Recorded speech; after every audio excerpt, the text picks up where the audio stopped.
네, 같이 기도하시겠습니다. 사랑과 은혜가 많으신 자비로우신 하늘에 계신 하나님 아버지 감사합니다. 저희를 죄악 가운데서 구원해 주시고 주님 나라에 들어갈 수 있는 소망과 기쁨을 주시고 나머지 때를 주님 몸된 교회 안에서 주님의 인도와 보호 가운데 살아갈 수 있도록 은혜 베풀어 주신 것 진심으로 감사드립니다. 더욱 저희가 함께 모여 하나님의 말씀을 배울 수 있도록 오늘이라는 시간을 은혜 베풀어 주신 것 또한 진심으로 감사드립니다. 오늘 같이 모여 학개서를 배우는 가운데 더욱 주님께서 저에게 지혜와 총명을 주셔서 저희 각 사람이 마땅히 깨달아야 할 말씀을 일깨워 주시고 더욱 마지막 때를 살아가는 저희들에게 마땅히 주님의 기뻐하시는 자녀가 어떠한 모습인 것을 말씀 통해 깨닫게 해주시기를 간절히 원하고 바랍니다. 그로 저희 모습이 점점 주님이 기뻐하시는 자녀로서 변화되고 살아갈 수 있도록 주님 도와주시옵소서.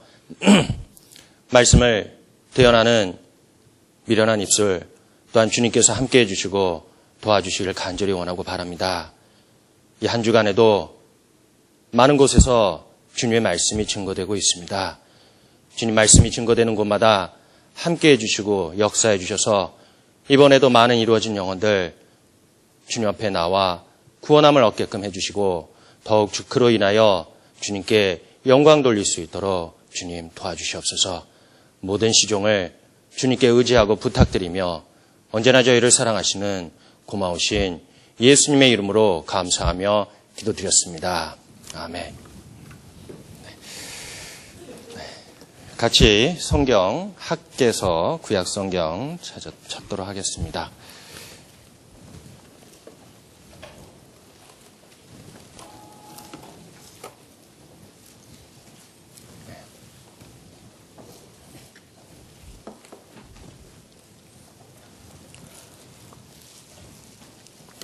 학개서 1장 1절부터 11절까지 학개서 1장 1절부터 11절까지 찾으셨으면 같이 천천히 읽도록 하겠습니다. 다리오 왕 2년 6월 곧 그 달 초하루에 여호와의 말씀이 선지자 학개로 말미암아 스알디엘의 아들 유다 총독 스룹바벨과 여호사닥의 아들 대제사장 여호수아에게 임하니라. 가라사대 만군의 여호와가 말하여 이르노라. 이 백성이 말하기를 여호와의 전을 건축할 시기가 이르지 아니하였다 하느니라. 여호와의 말씀이 선지자 학개에게 임하여 가라사대 이 전이 황무하였거늘 너희가 이때에 판벽한 집에 거하는 것이 가하냐. 그러므로 이제 나 만군의 여호와가 말하노니 너희는 자기 소유를 살펴볼지니라. 너희가 많이 뿌릴지라도 수입이 적으며 먹을지라도 배부르지 못하며 마실지라도 입어도 따뜻하지 못하며 일꾼이 싹을 받아도 그것을 구멍 뚫어진 전대에 넣음이 되느니라. 나 만군의 여호와가 말하노니 너희는 자기의 소유를 살펴볼지니라. 너희는 산에 올라가서 나무를 가져다가 전을 건축하라. 그리하면 내가 그로 인하여 기뻐하고 또 영광을 얻으리라. 나 여호와가 말하였느니라. 너희가 많은 것을 바랐으나 도리어 적었고 너희가 그것을 집으로 가져갔으나 내가 불어버렸느니라. 나 만군의 여호와가 말하노라. 이것이 무슨 연고뇨? 내 집은 황무하였으되 너희는 각각 자기 집에 발랐음이니라. 그러므로 너희로 인하여 하늘은 이슬을 그쳤고 땅은 산물을 그쳤으며 내가 한재를 불러 이 땅의 산에 곡물에 새 포도주에 기름에 땅의 모든 소산에 사람에게 육축에게 손으로 수고하는 모든 일에 임하게 하였느니라. 네. 안녕하세요. 네. 오늘 같이 성경 아카데미 학개서를 배우게 됐습니다. 자, 우리가 알다시피 학개서는 우리가 안 배워도 아마 이 학개서의 제목을 통해서 알 수가 있습니다. 학개가 무슨 뜻인지 혹시 아세요? 아까 제 사회자분이 할게요 라고 이렇게 한 것처럼 성경 학개서는 바로 이스라엘 백성들을 책망하면서 그들이 하나님 앞에 나태하고 성전을 짓는 일을 게을리하는 것을 이 학개 선지자를 통해서 이스라엘 백성들에게 책망한 내용입니다. 자, 우리가 그러면 학개서를 공부하기 전에 학개서는 사실 구약 성경 중에 두 번째로 아주 짧은 규절을 갖고 있는 성경입니다. 자, 우리가 알다시피 가장 짧은 서가 어느 서지요? 오바댜지요. 오바댜는 한 장밖에 없습니다. 근데 학개서는 몇 장이 있죠? 두 장. 두 장이 있는데, 근데 절로 합치면은 38절, 38절밖에 없습니다. 아주 짧은 내용이지만 그 안에는 정말 주님께서 우리가 마땅히 마지막 때를 살아가는 우리들에게 어떠한 마음과 어떠한 자세로 살아가야 되는지를 이 학개서를 통해서 우리에게 교훈해 주시고 알려주고 있습니다. 그래서 오늘 학개서를 통해서 우리가 마지막 주자로서 이 세상을 살아가지만 주님의 복음을 증거하는 우리의 모습이 혹시 학개서가 그 당시에 이스라엘 백성들에게 선포하고 책망한 것처럼 우리에게도 동일하게 이 말씀을 통해 책망하고 또한 권면하는 말씀이라고 생각합니다. 그래서 정말 유심히 한번 오늘 학개서를 배우신다면은 아마 우리의 모습도 그 학개가 선지자가 이스라엘 백성들을 독려해서 성전이 대건되고 하나님의 영광이 그들과 같이 있고 또한 그들로 하여금 더 풍성한 은혜를 받을 수 있게끔 해주신 것처럼 우리의 모습도 그렇게 변화되기를 바라겠습니다.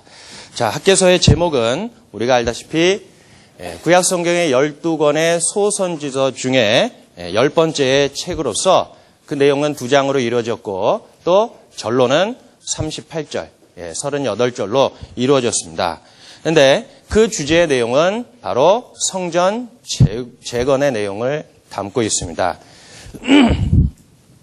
그런데 우리가 알다시피 그 학개라는 그 선지자의 이름 속에 그가 어떤 날에 태어났다는 것을 우리에게 잠깐 보여주고 있어요.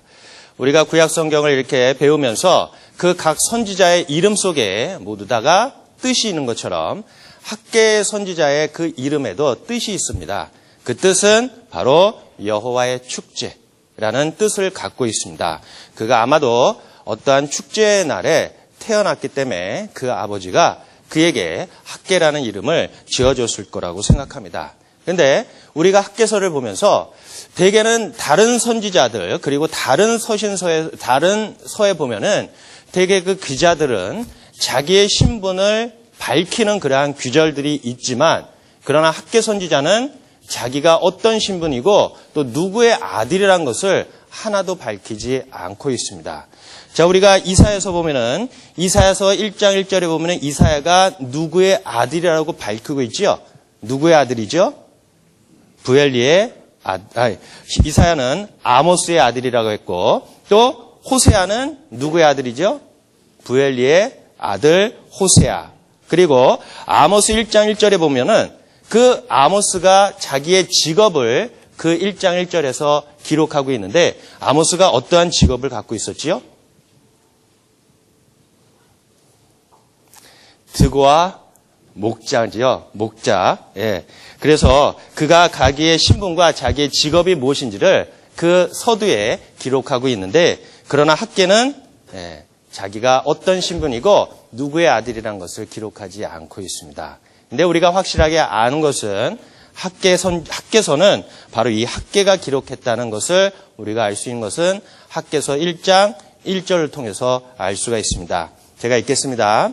다리오 왕 2년 6월 곧 그 달 초하루에 여호와의 말씀이 선지자 학개로 말미암아 스알디엘의 아들 유다 총독 스룹바벨과 여호사닥의 아들 대제사장 여호수아에게 임하니라 가라사대라고 하고 있습니다.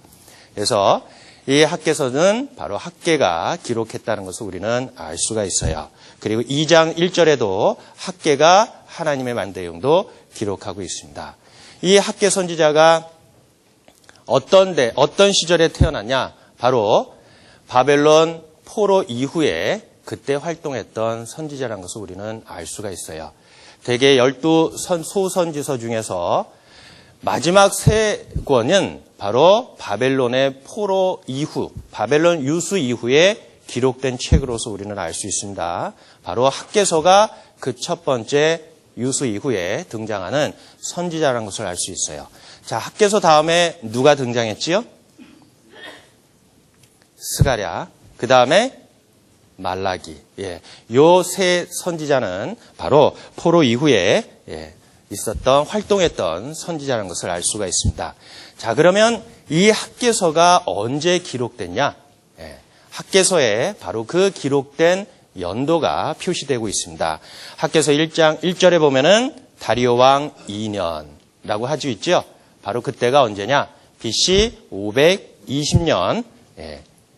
그리고 6월 곧 그달 초하루에라고 하고 있습니다.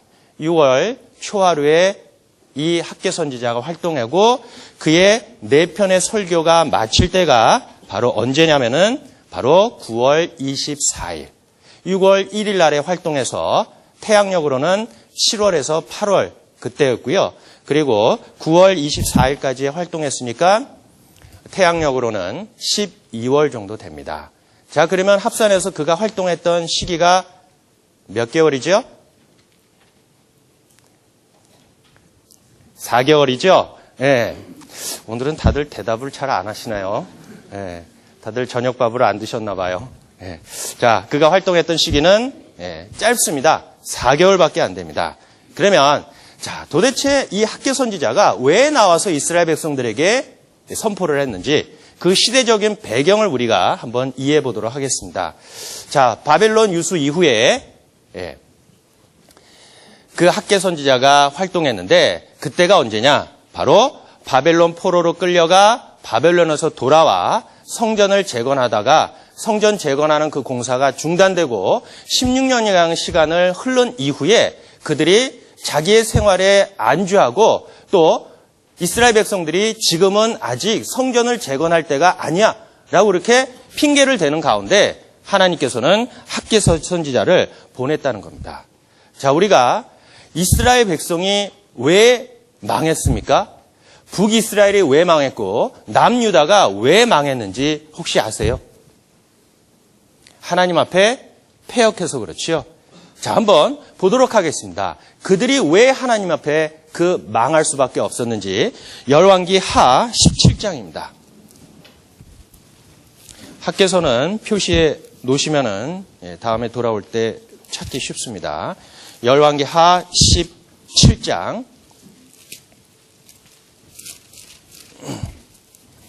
열왕기 하 17장 7절부터 19절까지 제가 천천히 읽겠습니다.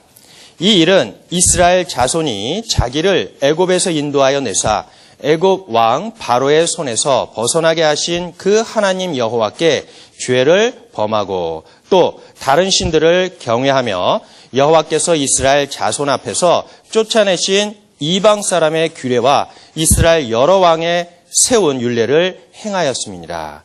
이스라엘 자손이 가만히 불의를 행하여 그 하나님 여호와를 배역하여 모든 성읍의 망대로부터 견고한 성에 이르도록 산당을 세우고 모든 산 위에와 모든 푸른 나무 아래에 목상과 아세라상을 세우고 또 여호와께서 저희 앞에서 물리치신 이방 사람 같이 그곳 모든 산당에서 분향하며 또 악을 행하여 여호와를 경노케 하였으며 또 우상을 섬겼으니 이는 여호와께서 행치 말라 명하신 일이라. 여호와께서 각 선지자에게 각 선견자로 이스라엘과 유다를 경계하여 이르기를 너희는 돌이켜 너희 악한 길에서 떠나 나의 명령과 율례를 지키되 내가 너의 열조에게 명하고 또 나의 종 선지자들로 너에게 전한 모든 율법대로 행하라 하셨으나 저희가 듣지 아니하고 그 목을 굳게 하기를 그 하나님 여호와를 믿지 아니하던 저희 열조의 목같이 하여 여호와의 율례와 여호와께서 그 열조로 더불어 세우신 언약과 경계하신 말씀을 버리고 허무한 것을 쫓아 허망하며 또 여호와께서 명하사 본받지 말라 하신 사면 이방 사람을 본받아 그 하나님 여호와의 모든 명령을 버리고 자기를 위하여 두 송아지 형상을 부어 만들고 또 아세라 목상을 만들고 하늘의 일월 성신을 숭배하며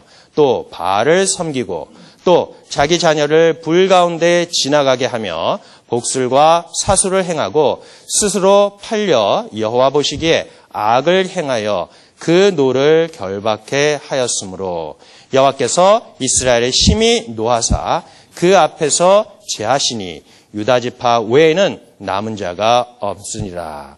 19절은 같이 읽도록 하겠습니다. 유다도 그 하나님 여호와의 명령을 지키지 아니하고 이스라엘 사람의 세운 율례를 행하였으므로. 자, 결론은 북이스라엘은 BC 722년에 아수르를 통해서 멸망을 당했는데 그들이 멸망한 가장 큰 이유가 무엇인지를 이 열왕기하 17장에는 자세히 기록해 주고 있어요. 그런데 먼저 멸망한 북이스라엘을 바라본 유다는 그 북이스라엘이 멸망한 이유가 무엇인지를 확실히 알면서도 그는 어떻게 했다고요? 유다도 똑같이 범했죠? 네, 그로 인하여 남유다도 멸망하게 됐습니다. 자, 남유다가 마지막 왕이 어떤 왕이 통치했는지 혹시 아십니까? 시드기야 왕이었죠. 자, 시드기야 왕은 그가 하나님께서는 그 애굽을 의지하지 말라. 바벨론에 항복해서 그를 섬기라라고 했는데 시드기야는 하나님의 보내신 선지자 말을 듣지 않았습니다. 그로 인하여 그가 어떻게 포로 신사가 되고 그 나라가 어떻게 망했는지 또한 열왕기하 25장에 자세히 기록되어 있습니다. 열왕기하 25장입니다.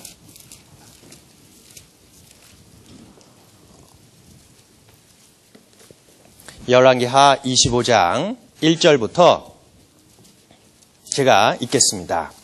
시드기야 9년 10월 10일에 바벨론 왕 느부갓네살이 그 모든 군대를 거느리고 예루살렘을 치러 올라와서 진을 치고 사면으로 토성을 쌓음에 성이 시드기야 왕 11년까지 에워싸였더니 그 4월 9일에 성중에 기근이 심하여 그 땅 백성의 양식이 지나였고 갈대아 사람이 그 성읍을 에워쌌으므로 성벽에 구멍을 뚫은지라.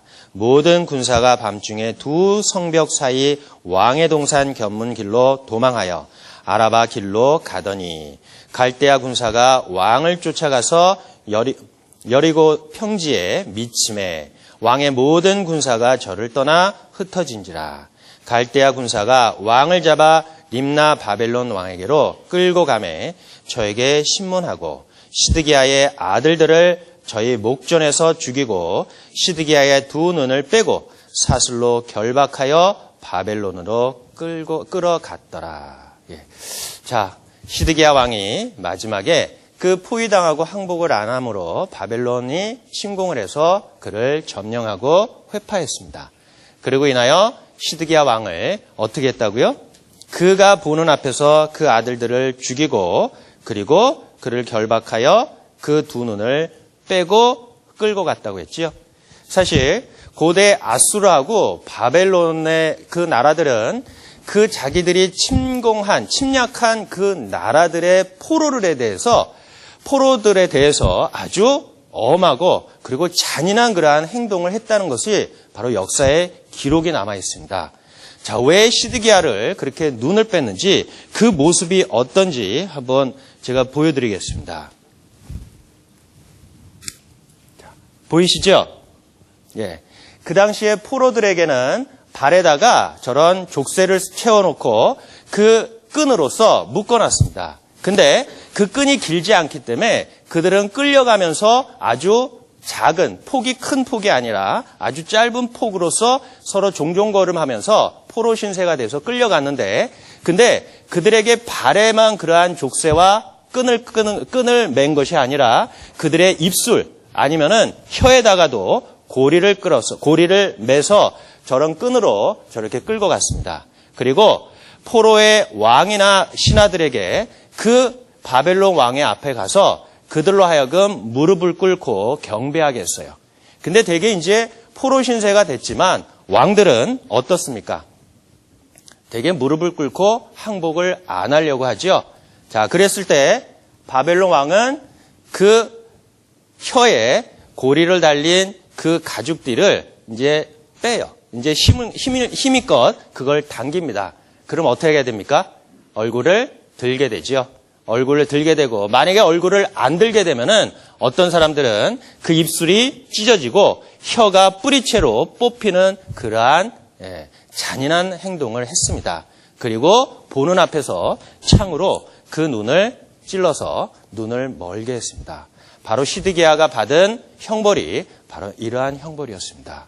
그런데 그러한 형벌을 받고 나라가 멸망한 가운데서 그들이 또 한 가지의 소망을 갖고 있었죠. 어떤 소망입니까? 다니엘 선지자를 통해서, 예레미야 선지자를 통해서 그들이 포로 생활을 70년, 자기 땅에서 뽑혀 이방인에 가서 포로 생활을 하는 그 기간이 70년이 차면 다시 그 땅으로 돌아오겠다, 다시 복귀시켜주겠다라는 하나님의 약속이 있었지요. 다니엘서 9장 찾도록 하겠습니다. 다니엘서 9장.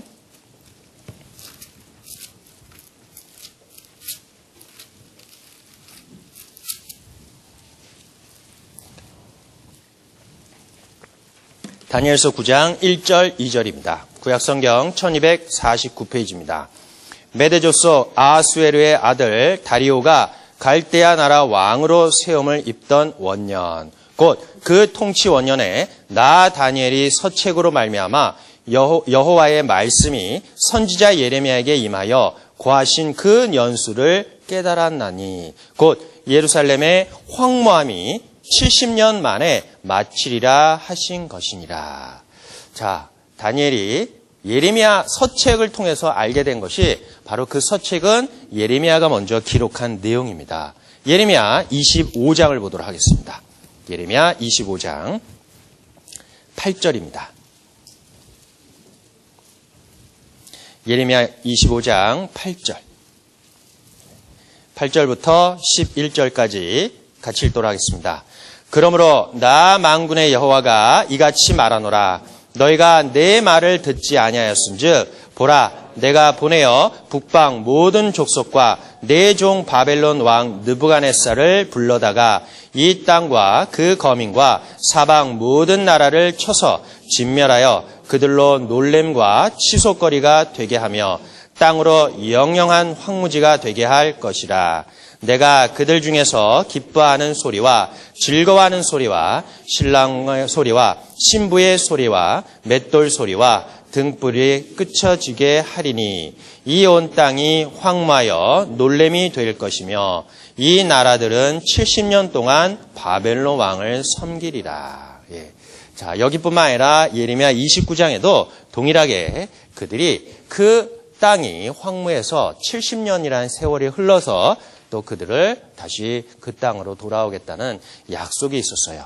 그리고 역대하 36장 21절에도 이 토지가 황무하여 안식을 누리다가 그리고 70년이 지났으니라고 그 땅으로 다시 돌아온다고 그렇게 기록되고 있습니다. 그러면 자, 그 70년이 찼을 때가 언제냐? 바로 고레스 왕이 바벨론을 멸망시킨 그 해라는 것을 우리는 알 수가 있어요. 근데 자, 고레스 왕의 탄생은 이미 이사야 선지자를 통해서 미리 100년 전에 성경에 기록되어 있습니다. 고레스가 아직 태어나기 100년 전에 이미 이사야 선지자를 통해서 하나님께서 그의 도구로 고레스를 사용한다는 그러한 말씀이 기록되어 있어요. 이사야서 44장입니다. 이사야서 44장 28절입니다. 이사야서 44장 28절 찾으셨으면 같이 읽도록 하겠습니다. 고레스에 대하여 이르기를 그는 나의 목자라 나의 모든 기쁨을 성취하리라 하며 예루살렘에 대하여는 이르기를 중건되리라 하며 성전에 대하여는 이르기를 내 기초가 세움이 되리라 하는 자니라. 그리고 45장 1절부터 6절까지의 내용도 바로 하나님께서 고레스를 사용하고 그들로 하여금 또 고레스가 하나님의 도구로서 사용된다는 것을 미리 성경에 예언해 주고 있습니다. 자, 하나님께서는 성경에다가 그 사람이 낳기도 전에 100년 전에 이미 성경에 기록해 주신 것은 과연 무엇이었을까요? 바로 이스라엘 백성들에게 이 세상 우주 만물을 주관하시고 주권자가 누구라는 것을 밝히 보여주는 말씀입니다. 자, 우리가 알다시피 이 세상 주권자가 누구입니까? 바로 이 우주 만물을 창조하신 여호와 하나님이라는 것을 이스라엘 백성들에게 밝히 보여주는 말씀이에요. 욥기 12장입니다. 욥기서 12장.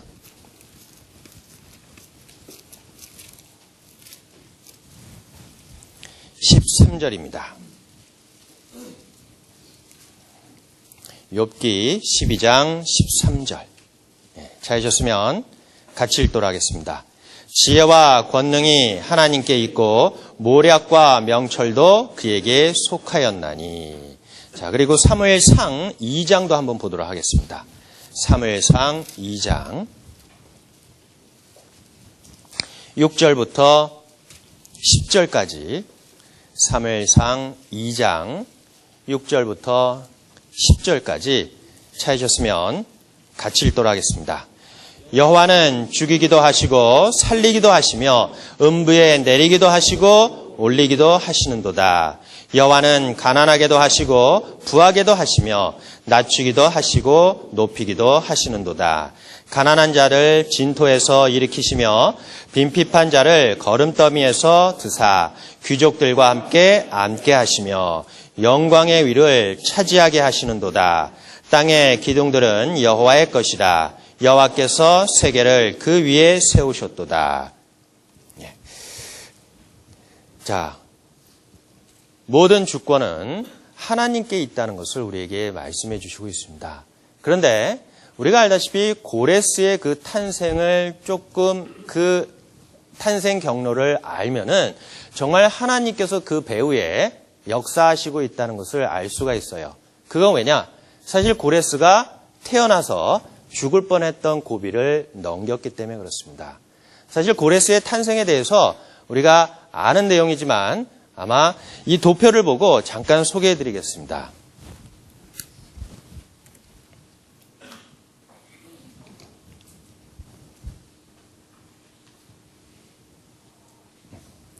자, 바벨론 왕들의 그 이름이 있습니다. 나부폴라살, 느부갓네살, 그 다음에 에월 무로다, 그리고 마지막 왕인 벨사살 왕이 있었지요. 근데 바벨론 유수가 언제 있었던 일입니까? 대개는 느부갓네살 왕 때 대개 이스라엘을 1차 침공하고 2차 침공하고 3차 침공해서 그리고 그들로 사로잡혀간 그러한 포로 기록들이 있습니다. 1차 포로가 BC 606년에 유다 18대 왕 여호야김 왕 4년에 느부갓네살 원년에 다니엘 등 이때 바벨론으로 많이 끌려갔죠. 그게 1차 포로입니다. 그리고 2차가 BC 597년에 여호야김 왕이 쇠사로에 묶여 바벨론에서 사망하고 유다 중산층 10,000명, 지도급 군인 7,000, 기능공 1,000 등을 끌려갔다. 에스겔 등 바벨론으로 끌려갔고 유다 제20대 마지막 왕 시드기야 왕으로 삼았다. 그리고 제3차 포로는 바로 BC 586년 유다 왕 제20대 왕 시드기야 왕이 예루살렘을 함락되고 그리고 시드기야 왕 9년 10월 10일에 그가 11년까지 항전하다가 그가 그 예루살렘 성이 포위되고 함락돼서 그가 그 아들이 죽음을 당하는 것을 보고 두 눈이 뽑힌 채로 끌려갔다는 것을 알 수 있어요. 자, 그러면 바벨론을 멸망했던 나라 누구죠? 고레스 왕이었죠. 자, 고레스 왕이 그 바벨론을 멸망할 때, 그때는 우리가 알다시피 메데 파사가 바벨론을 멸망했다고 했습니다. 근데 메데 파사가 처음에는 각각 다른 나라로서 형성됐습니다. 근데 고레스 왕은 어디에서 태어났냐? 바로 페르시아의 그 캄비세스라는 사람의 자식으로서 그가 오히려 페르시아를 동원해서 메디아를 점령하고 흡수했던 그러한 역사적인 사실이 있습니다. 근데 이 고레스 왕이 사실은 하나님의 도구로서 이미 100년 전에 하나님께서는 글을 쓰시고 그를 또한 사용해서 이스라엘 백성들을 다시 그 귀환시키겠다라는 내용이 기록되어 있지만 그가 사실은 많은 죽을 고비를 넘겼어요. 그가 태어난 그러한 환경들을 우리가 보면은 사실 페르시아는 하나의 부족에 불과했습니다. 큰 나라가 아니었어요. 근데 메디아 제국에 내려오다가 아스티아게스라는 그 왕이 자식을 낳았는데 첫째는 아들 다리오 왕이었어요. 그리고 둘째를 낳았는데 딸이었습니다. 그게 바로 만단의 공주였어요. 여기에서 나오는 다리오 왕이 바로 어떤 때 등장하냐? 다니엘서에 나오는 그 다리오 왕이 바로 이때의 다리오 왕입니다. 근데 페르시아에서도 다리오 왕이 있는데 그때의 다리오 왕이 아니라 바로 이 메데 제국의 마지막 그 아들이었던 다리오 왕이었습니다. 근데 자, 아스티아게스가 어떻게 해서 만다네가 난 자식 고레스를 왕으로 삼았는지 잠깐 그 역사를 잠깐 배워보도록 하겠습니다. 사실 아스티아게스가 하루는 꿈을 꿨어요. 꿈을 꿨는데 이 만다네 공주가 오줌을 쌌는데 전 아시아가 다 그 오줌에 잠기는 그러한 꿈을 꿨습니다. 그래서 이 아스티아게스 왕이 하도 궁금해가지고 술사와 그 점쟁이에게 과연 이 꿈이 무엇이냐라고 물었는데 그 술사들이 말한 즉슨 당신의 그 딸 만다네 공주가 낳은 자식이 나중에 왕이 될 것입니다. 라고 그에게 말해줬습니다. 자, 그러면 아스티아게스는 그 왕위를 자기 자식의 아들에게 물려주려고 했는데 오히려 그 공주가 낳은 자식이 그 세계를 정복하는 그러한 꿈을 꿨으니 이 만다네 공주를 그 자식을 그 왕위에 계승하지 못하도록 그 페르시아라는 작은 촌에 있는 캄비세스에게 시집을 보냈어요. 시집을 보내고 1년이 채 못 돼서 또 꿈을 꿨습니다. 꿈을 꿨는데 그 만다네 공주 그 아랫배에서 포도농쿨이 막 나와가지고 세계를 덮는 그러한 꿈을 꿨어요. 그래서 아스티아게스가 다시 술사들에게 물어봤습니다. 도대체 이게 무슨 꿈이냐? 그 꿈의 해석은 그 자식이 세계를 정복할 겁니다라는 그러한 해석을 그에게 줬습니다. 자, 그래서 이 아스티아게스 왕이 그 자기의 외손자가 왕위를 하는 것을 원치 않기 때문에 오히려 만다네 공주에게 편지를 써서 야, 너가 이제 아이를 낳을 때가 됐으니까 오히려 거기에서 아이를 낳지 말고 이 메데 왕국에 와서 그 도시에 와서 도와줄 테니까 아들을 낳고 몸조리까지 하라라고 그를 불려드렸어요. 그 불려드리는 과정 속에서 그가 그 메디아의 수도에 와서 요양하고 자식을 낳을 준비를 했는데 그런데 그 아스티아게스 왕이 하나의 괴계를 짰습니다. 바로 뭐냐? 그의 총리 대신 하르바코스에게 그 만다네 공주가 아들을 낳으면은 그를 죽이라라고 명을 했어요.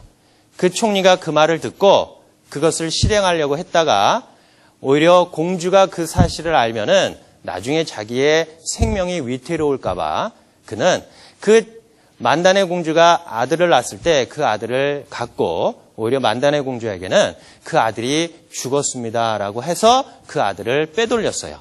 그리고 그가 그 아들을 손으로 죽이지 못하기 때문에 그 하인에게 넘겨줬습니다. 그 하인에게 넘겨주면서 이 아이를 죽이라라고 했어요. 근데 또 우연치 않게 그날 하인의 아내가 출산하는 날이었어요.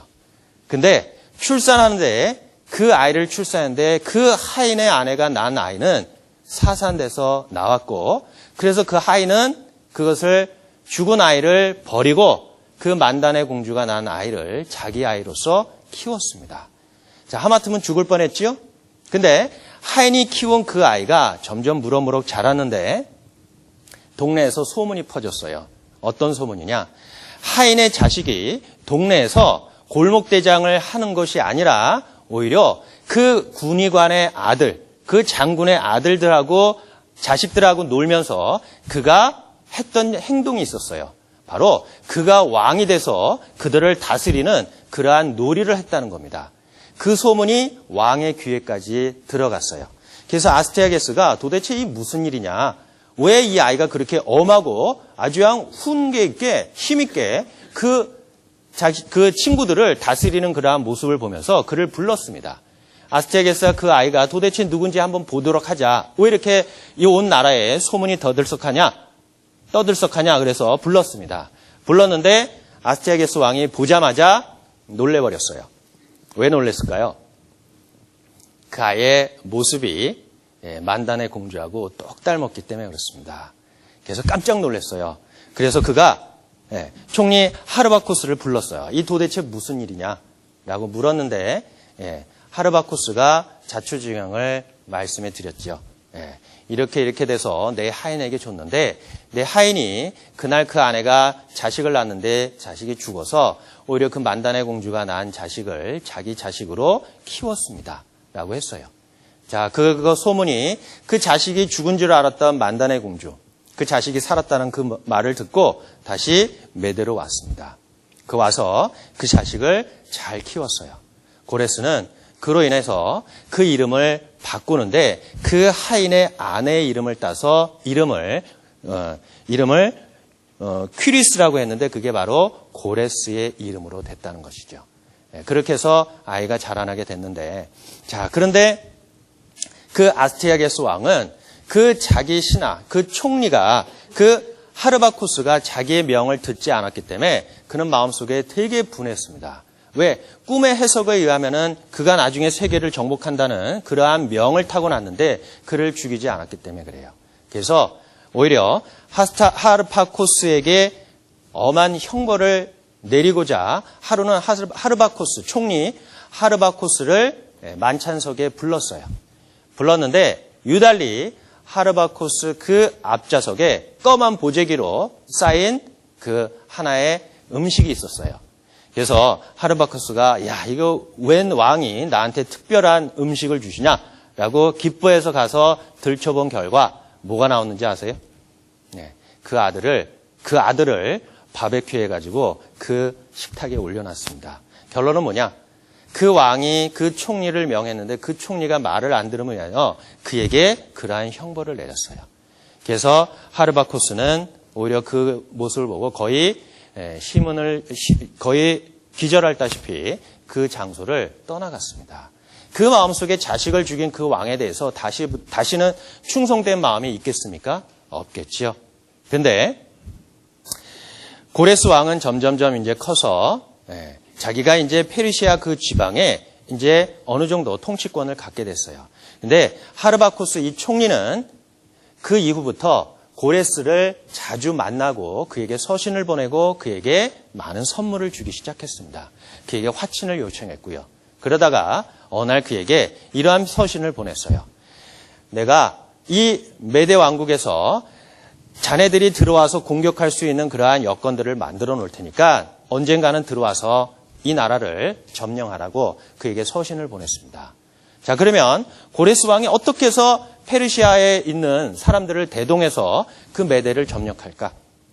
그래서 자기가 생각하기를 그 중에서 가장 큰 부족 셋을 골라서 그들에게 잔치를 베풀었어요.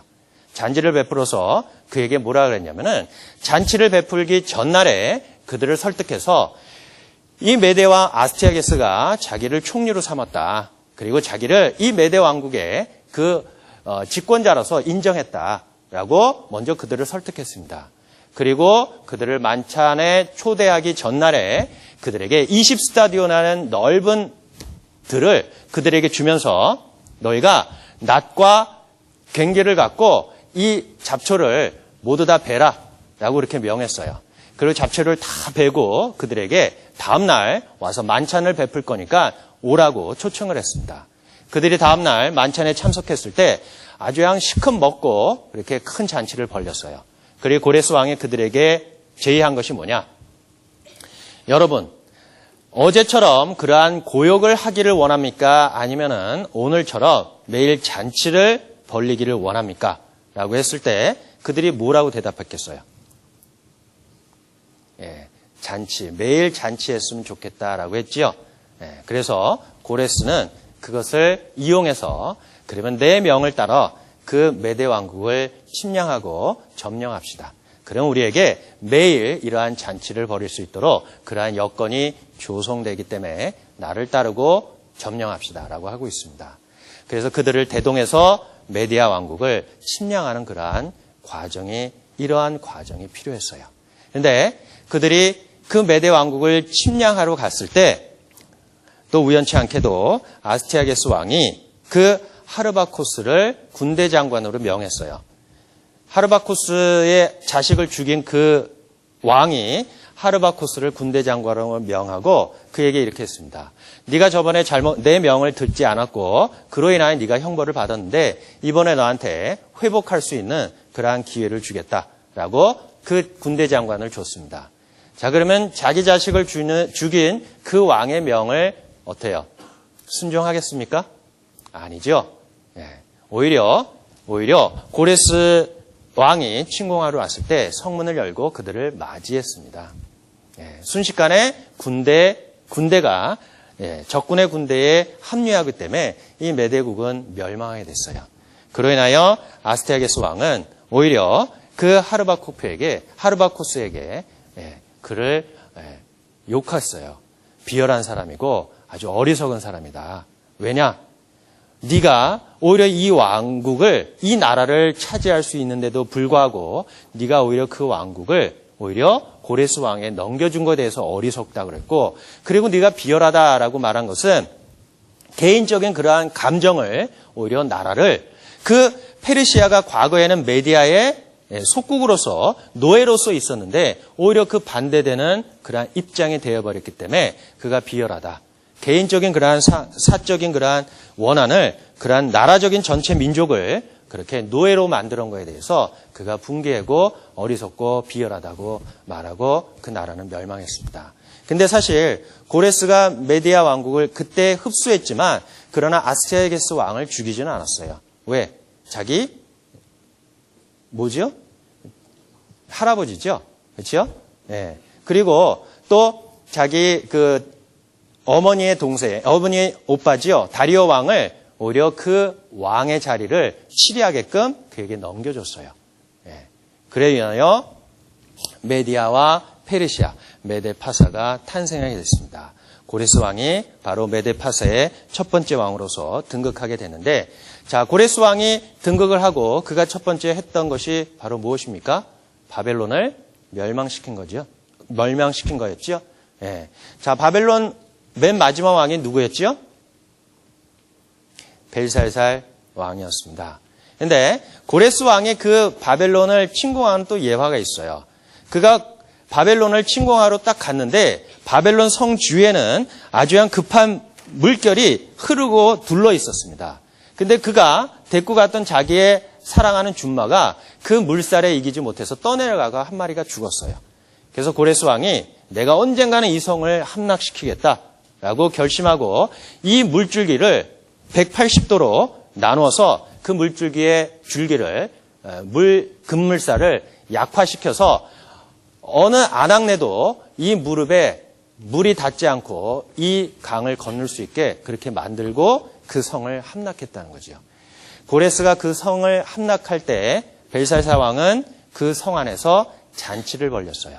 그래서 다니엘서 보면은 그가 예루살렘에서 갖고 왔던 성전의 기물들을 갖고 잔치를 했죠. 바로 그때가 그 바벨론 성이 멸망했던 그 시기도 합니다. 그렇게 해서 바벨론은 바로 그렇게 위세를 떨쳤던 바벨론 왕국이 불과 몇 년을 유지했는지 혹시 아세요? 86년밖에 유지하지 못했습니다. 그중에서 두드러지게 위세를 떨쳤던 것은 느부갓네살 왕밖에 없었다는 거지요. 그리고 그로 인하여 고레스가 그를 멸망시켰습니다. 근데 성경에는 이미 그 전에 바벨론이 멸망할 것이다 라는 그러한 예언도 기록되고 있어요. 이사야서 13장입니다. 이사야서 13장.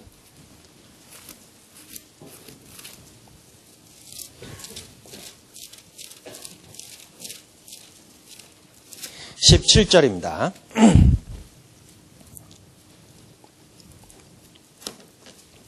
이사야서 13장 17절. 예, 찾으셨으면 같이 읽도록 하겠습니다. 보라, 은을 돌아보지 아니하며 금을 기뻐하지 아니하는 메대 사람을 내가 격동시켜 그들을 치게 하리니. 예. 자, 이미 메대 사람을 격동시켜서 그 바벨론을 치게 하리니라고 미리 예언되어 있죠. 그리고 예레미야 선지자를 통해서도 많은 곳에 바벨론의 멸망에 대해서 이미 기록되어 있습니다. 그러나 예레미야가 활동했을 때는 바벨론이 정말 막강한 나라였죠.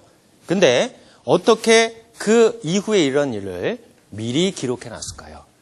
그것은 하나님의 주권과 이 세상 우주 만물과 그 역사의 배후에는 우주 만물을 창조하신 하나님이 계시다는 것을 보여주고 있기 때문에 그렇습니다.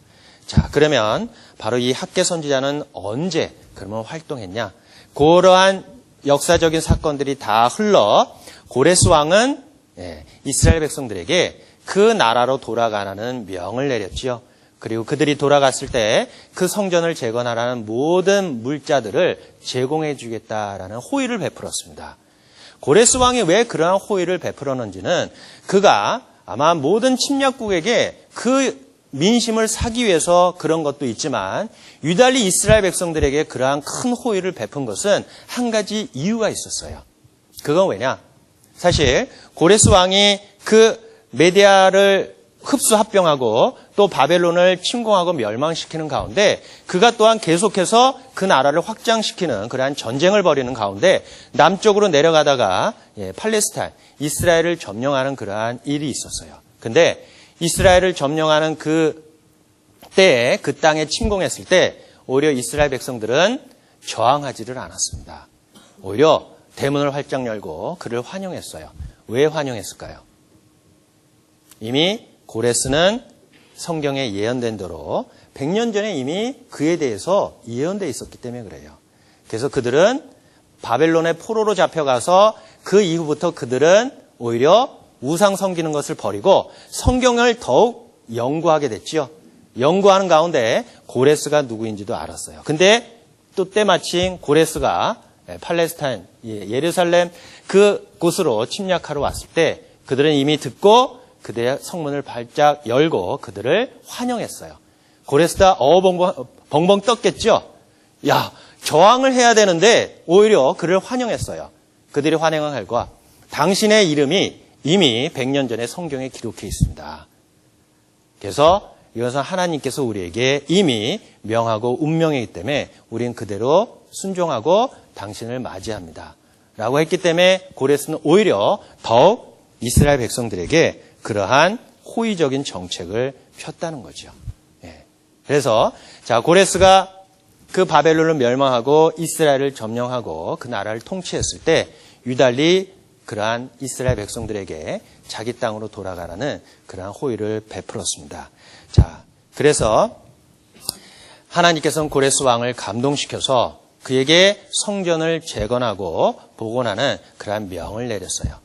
그게 바로 에스라에서에 기록되고 있습니다. 에스라서 1장입니다.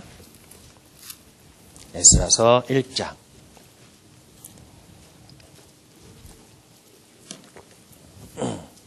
1장 1절부터 4절까지 에스라 1장 1절부터 4절까지 찾으셨으면 같이 읽도록 하겠습니다.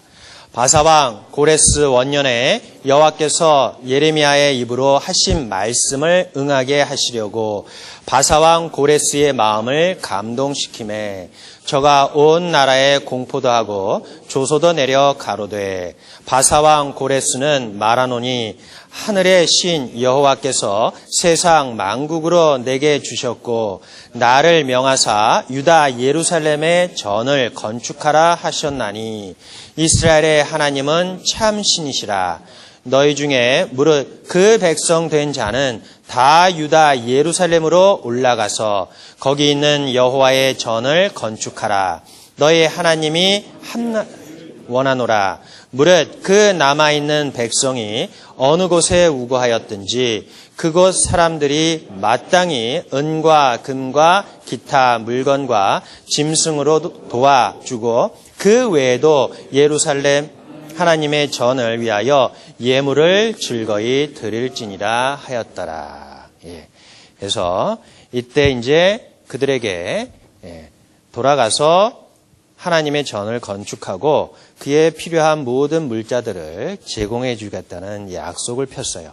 그래서 1장 5절에 보면은 그들이 유다 민족과 베냐민 족속들이 그 마음에 하나님께 감동을 받고 그 나라로 돌아가 성전을 재건하기 시작됐습니다.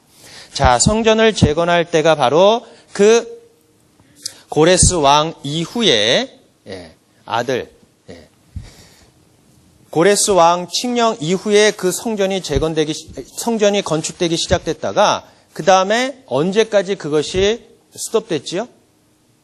다리오 왕 2년 때까지 그 성전 건축하는 것을 스톱된 것은 바로 여러 가지 이유가 있었어요. 그들이 성전을 건축하기 시작됐을 때 그때 돌아온 사람들이 모두 다 42,360만 명이라고 기록되어 있습니다. 그리고 그들이 제단을 쌓고 초막절을 지키면서 번제를 하나님께 드렸어요. 성전의 기초를 세우고 성전을 이제 짓기 시작했습니다. 에스라서 3장 한번 보도록 하겠습니다. 에스라서 3장 8절입니다. 8절부터 13절까지 제가 읽겠습니다. 예루살렘 하나님의 전이 이른 지 2년 2월에 스알디엘의 아들 스룹바벨과 요사닥의 아들 예수아와 다른 형제 제사장들과 레위 사람들과 무릇 사로잡혀갔다 예루살렘에 돌아온 자들이 역사를 시작하고 20세 이상의 레위 사람들을 세워 여호와의 전 역사를 감독하게 하매 이에 예수아와 그 아들들과 그 형제들과 감미엘과 그 아들들과 유다 자손과 헨나닷 자손과 그 형제 레위 사람들이 일제히 일어나 하나님의 전 공장을 감독하니라. 건축자가 여호와의 전 지대를 놓을 때에 제사장들은 예복을 입고 나팔을 들고 아삽 자손 레위 사람들은 재금을 들고 서서 이스라엘 왕 다윗의 규례대로 여호와를 찬송하되 서로 찬송가를 화답하며 여호와께 감사하여 가로되 주는 지선하심으로 그 인자하심이 이스라엘에게 영원하시도다 하니 모든 백성이 여호와의 전 지대가 놓임을 보고 여호와를 찬송하며 큰 소리로 즐거이 부르며 제사장들과 레위 사람들과 족장들 중에 여러 노인은 첫 성전을 보았던 고로 이제 이 전 지대의 노임을 보고 대성통곡하며 여러 사람은 기뻐하며 즐거이 부르니. 이때가 이제 스룹바벨이 그 인도자로 이스라엘 백성들을 포로로 예루살렘을 인도해서 거기서 이제 성전을 건축하는 그 시발점이 바로 이때였습니다. 자, 그들이 이제 기초를 놓고 성전을 건축하는 가운데 많은 사람들은 그 지대가 놓여지는 것을 보고 대성통곡했다 그랬지요. 왜냐? 그들은 그 예루살렘 성전에 그 솔로몬이 지었던 성전의 그 규모와 그 크기와 화려함을 알고 있었던 사람이 돌아와서 스룹바벨 성전을 짓는 가운데 그들은 너무나도 솔로몬의 그 성전과 비교가 되기 때문에 그들은 슬퍼했습니다. 너무 초라하고 너무 보잘것없기 때문에 그들은 마음에 슬퍼했지요. 그러나 그들이 그 성전을 건축하는 그 과정 속에서도 여러 가지 어려운 일이 닥치게 됐어요. 자, 성전을 재건하는 과정에서 그들이 순탄하지 않았지요. 누가 그들을 방해했지요? 사마리아인들이 그들을 방해했던 그러한 공작이 에스라서에 나타나고 있습니다. 에스라서 4장입니다. 4장 1절부터 5절까지. 찾으셨으면 같이 읽도록 하겠습니다.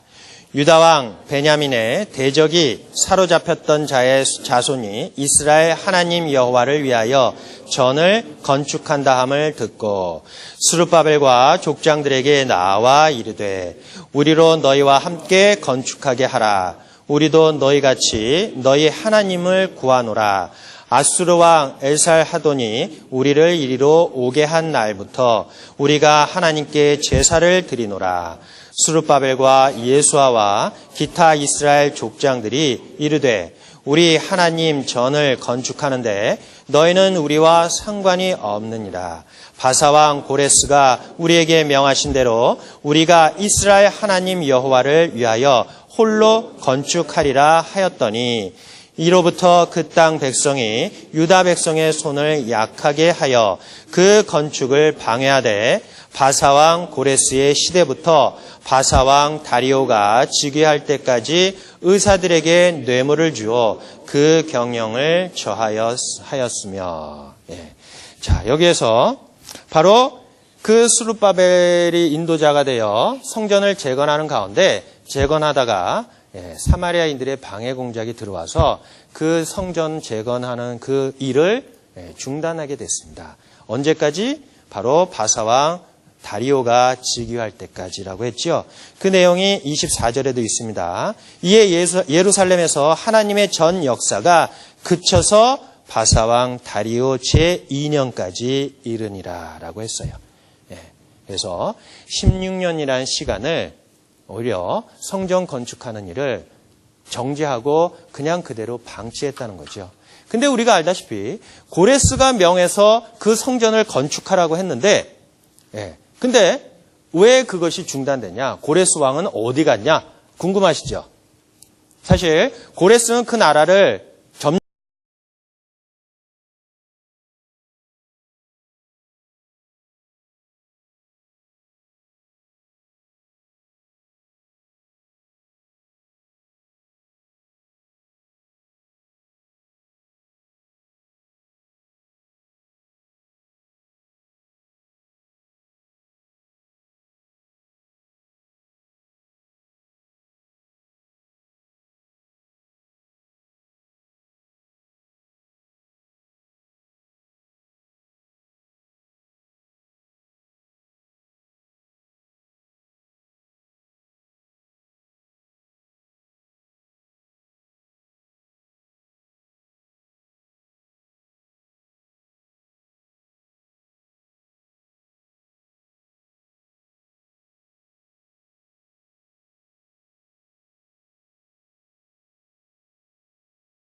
해버렸어요. 그래서 고레스는 바로 전사하고 그 아들 후계자 캄비세스가 그 나라를 통치하게 됐습니다. 그래서 여기 보시면은 고레스 왕이 있죠. 고레스 왕 그 아들 캄비세스가 왕위를 이제 이어가게 됐어요. 그리고 그 중에서도 그 동생 스메리디스, 그 동생 캄비세스의 동생 스메리디스가 반란을 일으켰어요. 그래서 캄비세스 2세가 그 자기 동생 스메리디스를 죽였습니다. 그리고 캄비세스도 계속해서 원정 활동을 했는데, 정복 활동을 했는데, 그가 에디오파에 가서 정복 활동을 하다가 들리는 소문에 국내에서 너무나도 많은 반란을 일으켰어요. 그가 돌아오는 중에, 고국에 돌아오면 자기가 죽임을 당할 것을 알고 그는 돌아오는 중에 그가 자살을 하고 그 후계자로서 바로 아스티아게스, 바로 다리오 1세가 그 왕을 계승해서 바로 페르시아 왕이 됐다는 겁니다. 바로 그때 바로 이 학계가 이스라엘 백성들을 독려해서 성전을 재건하라라고 했던 활동 시기가 바로 이때예요. 자, 우리가 여기서 잠깐 보시면 이 다리오 왕 1세죠. 그 다음에 그 다음에 나타난 왕이 아하수에르 왕이었어요. 그래서 우리가 에스더에서에 나오는 아하수에르 왕이 바로 이때 이 페르시아 나라를 다스렸던 왕이라는 것을 알 수 있어요. 그럼 결론은 아하수에르 그 윗세대가 다리오 1세, 바로 학개 선지자가 활동했던 그러한 시기라는 것을 우리는 알 수가 있습니다. 자, 학개 선지자가 너무 이스라엘 백성들이 이 16년 동안 그 성전 재건하는 것을 방치해버리는 가운데 이스라엘 백성을 독려하기 시작했습니다. 학개서 1장입니다. 학개서 1장 1절부터 4절까지 제가 읽겠습니다. 다리오 왕 2년 6월 곧 그 달 초하루에 여호와의 말씀이 선지자 학개로 말미암아 스알디엘의 아들 유다 총독 스룹바벨과 여호사닥의 아들 대제사장 여호수아에게 임하니라. 가라사대 만군의 여호와가 말하여 이르노라. 이 백성이 말하기를 여호와의 전을 건축할 시기가 이르지 아니하였다 하느니라. 여호와의 말씀이 선지자 학개에게 임하여 가라사대 이 전이 황무하였거늘 너희가 이때에 판벽한 집에 거하는 것이 가하냐. 바로 성전 건축하는 일을 그들은 계속해서 하지 않고 방치하는 가운데 하나님께서 학개 선지자를 통해서 이스라엘 백성을 책망하고 있습니다. 자, 2절에 보시면은 만군의 여호와가 말하여 이르노라. 이 백성이 말하기를 여호와의 전을 건축할 시기가 이르지 아니하였다 하느니라. 자, 그들은 핑계를 대기 시작했죠. 하나님께서는 그 전을 건축하라고 했는데 그들은 그 전을 건축하는 그 기간이 길어지다 보니까 그들은 오히려 뭐라고 핑계댔냐면 아직 때가 아니에요. 하나님께서는 분명히 70년이 차면은 그 성전이 재건된다고 약속했는데 아직 그 시기가 되지 않았습니다라고 핑계를 내기 시작해서 그것을 재건하는 그 일을 더 이상 진도를 나가지 않았다는 겁니다. 근데 우리는 알다시피 비록 하나님께서 정한 기간이 있지만 그래도 하나님 앞에 구하고 간구하면은 하나님께서 그것을 앞당겨 줄 수도 있는데 그들은 오히려 아직 때가 아닙니다 라고 했기 때문에 하나님은 학개 선지자를 통해 이 백성을 바로 책망하는 말이에요. 그 중에서 그 백성을 어떻게 표현하냐? 이 백성이 말하기를 라고 했지요. 근데 우리가 구약 성경을 보면은 하나님께서 이스라엘 백성들을 칭했을 때 어떻게 칭하고 있습니까? 네? 내 백성이라고 칭하죠? 그렇죠? 이스라엘 백성을 내 백성으로 하잖아요. 근데 여기에서는 뭐라고 했습니까? 이 백성이라고 했죠. 네. 근데 우리도 마찬가지예요. 되게 이제 자식이 부모님의 말씀을 안 들으면은 잘 들으면 부모님들이 이렇게 해요. 아이고 내 자식 하죠. 근데 말을 안 들었을 때 말썽만 부리면 뭐라 그래요? 예? 저 자식, 그렇죠? 예, 이 자식 그래요. 그렇죠? 예. 바로 이스라엘 백성들이 하나님 앞에 그러한 모습으로 있었기 때문에 하나님께서는 학개 선지자를 통해서 이 백성이 말하기를 라고 했어요. 자, 그들이 왜 그렇게 됐냐? 그들은 그 당시에 오히려 하나님의 정 건축하는 걸 계속해서 늦추는 가운데 그들은 아직 때가 아니야. 그러면서 그들의 마음이 어디로 뺏겼냐? 오히려 자기의 집을 단장하는데 오히려 마음이 뺏겼다는 겁니다. 하나님의 그 전은 황무하거늘 너희가 이때에 판벽한 집에 거하는 것이 가하냐라고 했어요. 자, 판벽한 집이라는 것은 어떤 집인지 아세요? 예, 문자 그대로 말하면 판잣집이에요.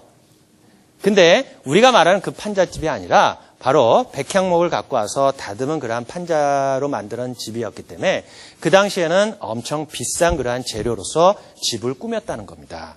근데 그 당시의 집들은 어떤 집들이었냐? 아주 초라했습니다. 이게 바로 이제 그 집터들인데 그 당시에는 이러한 돌들로서 집을 건축했어요. 근데 자, 나무로 진 집하고 이러한 돌들로 진 집하고 어때요? 차이가 나겠지요? 자, 우리가 되게 이제 국내에서도 지금 고가의 주택은 뭐로 짓습니까? 고가의 주택에서 안 살아보셔서 모른가 봐요. 예. 요새는 되게 이제 나무로 많이 집을 져요. 왜? 나무가 사람에게 건강에 좋다고 해서 나무로 많이 집을 짓는데 나무가 사실 비싸요. 예. 근데 그 당시에 이러한 집터들을 보면서 나무로 판벽한 집에 너희가 거하는 것이 가냐라고 했어요.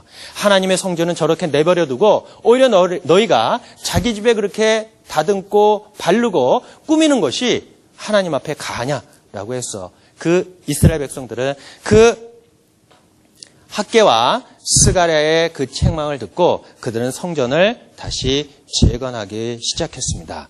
에스라서 5장입니다. 에스라서 5장.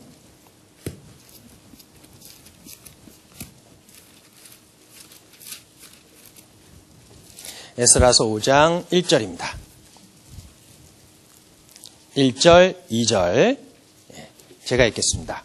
선지자들 곧 선지자 학개와 이도의 손자 스가랴가 이스라엘 하나님의 이름을 받들어 유다와 예루살렘에 거하는 유다 사람들에게 예언하였더니 이에 스알디의 아들 수룹바벨과 요사닥의 아들 예수아가 일어나 예루살렘 하나님의 전 건축하기를 시작하매 하나님의 선지자들이 함께하여 돕더니.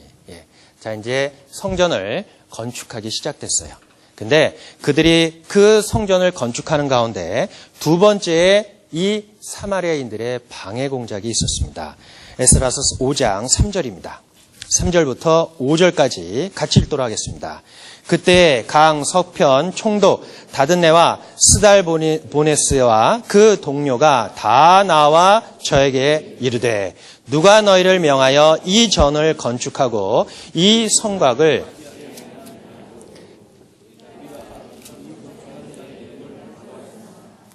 하나님이 돌아보셨으므로 저희가 능히 역사를 패하게 못하고 이 일을 다리오에게 고하고 그 답조가 오기를 기다렸더라. 다시 항소를 했죠. 그들이 그 성전을 다시 재건하려고 했을 때 사마리아인들이 또 와서 고소를 했어요.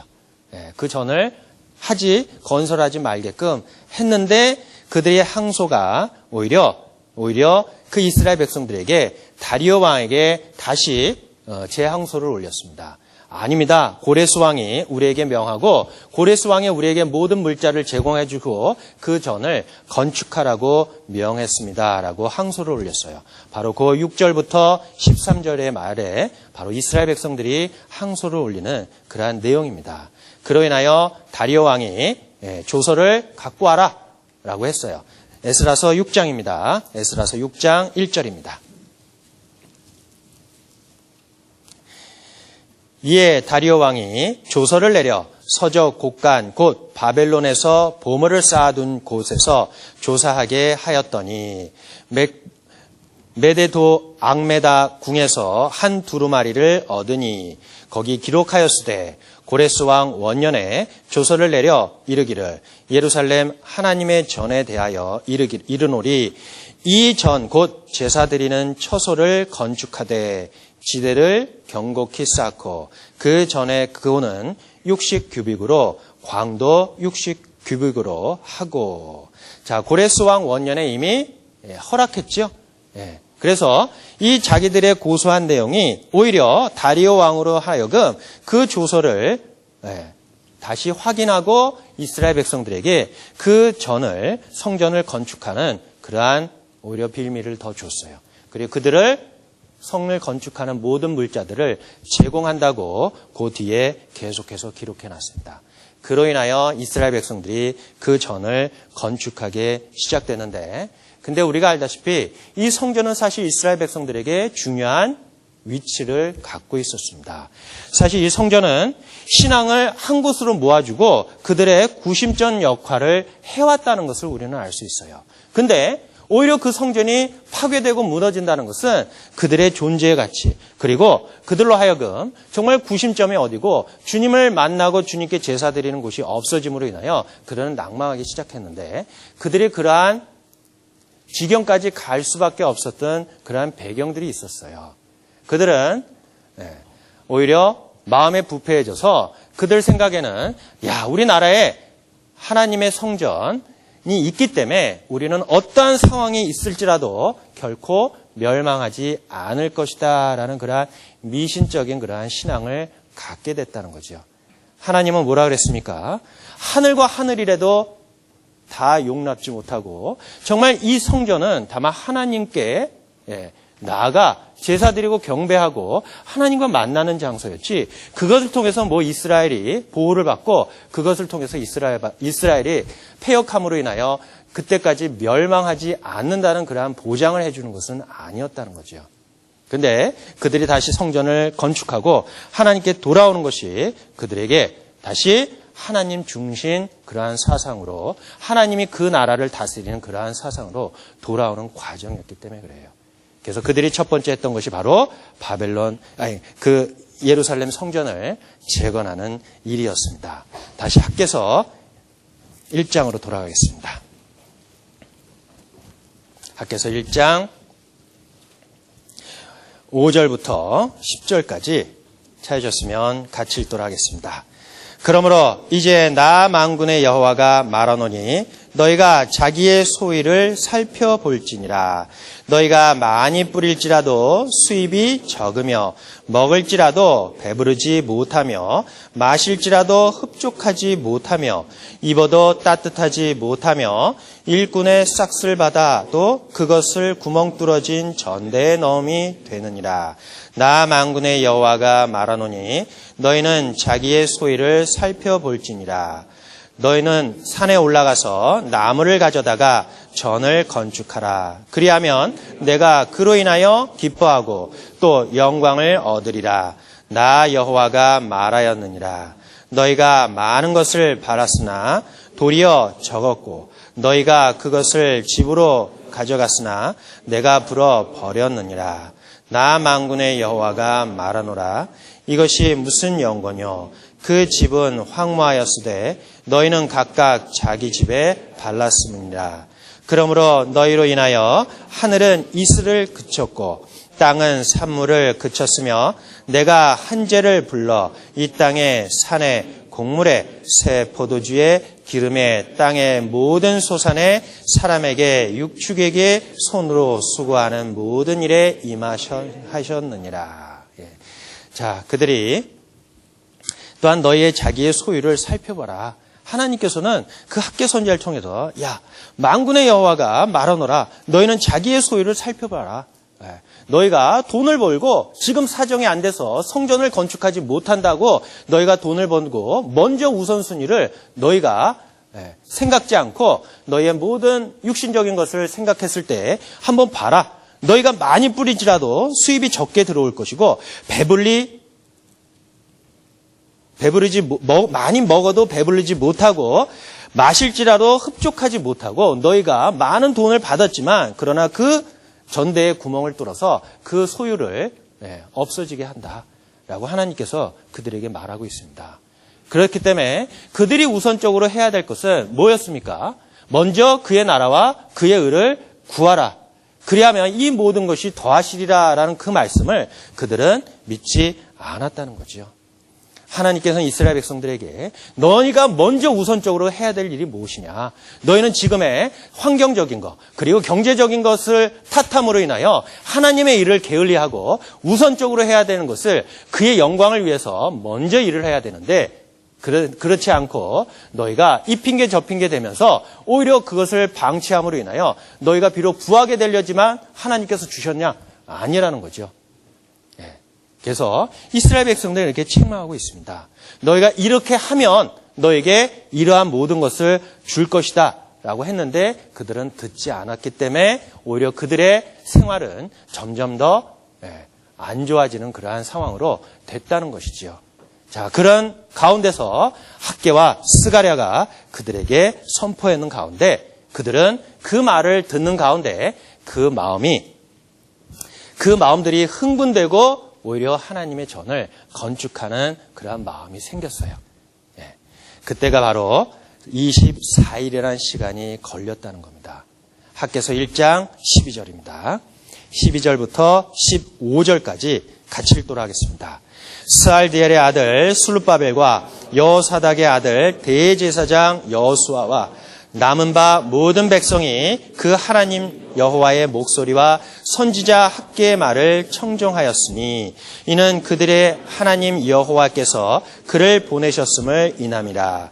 백성이 다 여호와를 경외하며 때에 여호와의 사자 학개가 여호와의 명을 의지하여 백성에게 구하여 이르되 나 여호와가 말하노래 내가 너희와 함께하노라 하셨느니라 하니라.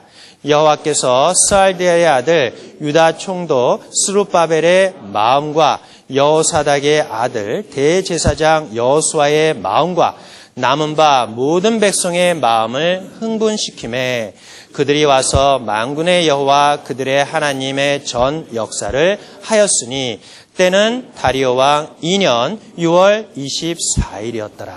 예. 자, 그들이 이제 시작할 때가 며칠이라 그랬죠? 6월 24일. 자, 학개 선지자가 처음에 이제 소명을 받고 이스라엘 백성들에 선포했을 때가 6월 곧 그달 초 하루였지요.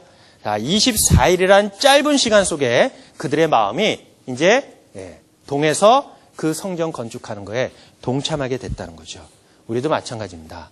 정말 그 마음을 열어주신 분이 바로 하나님이라는 거죠. 왜?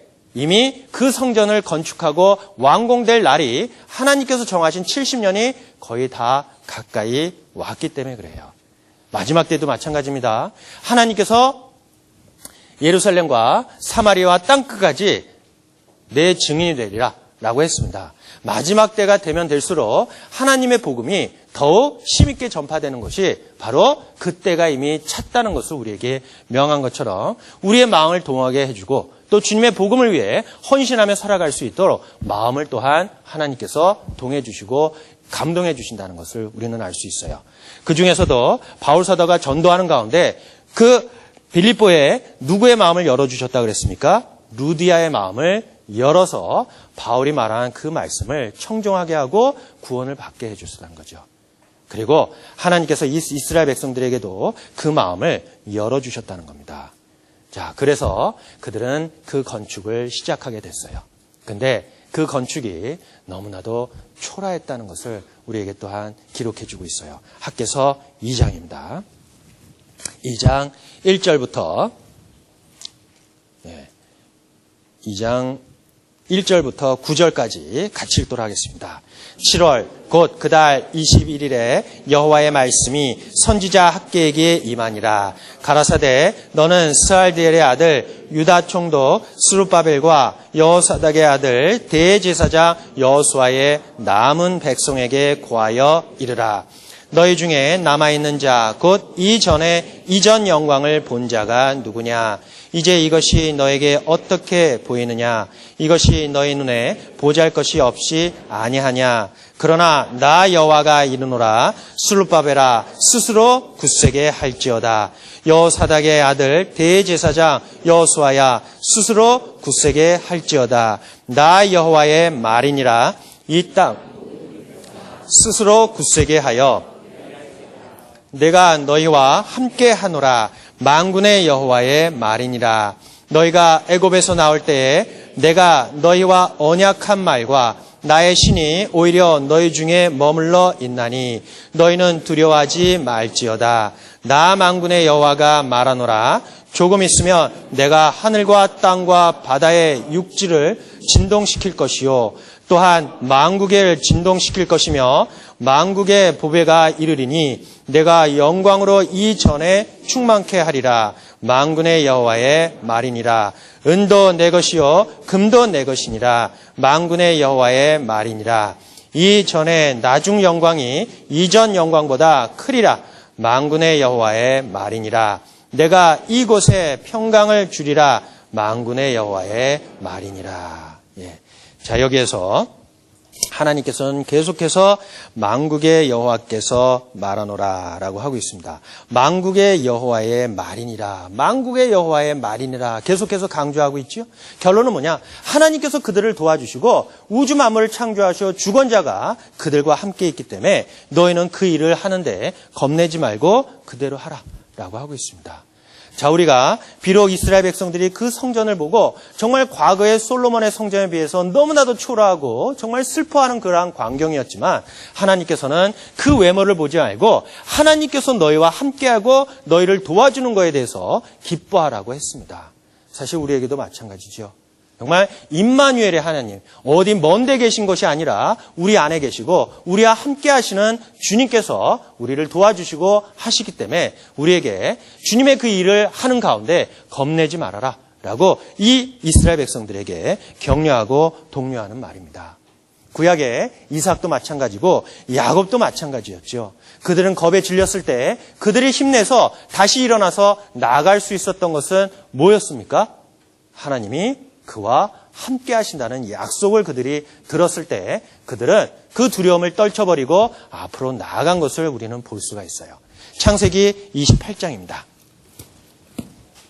창세기 28장 10절부터 17절까지 같이 읽도록 하겠습니다.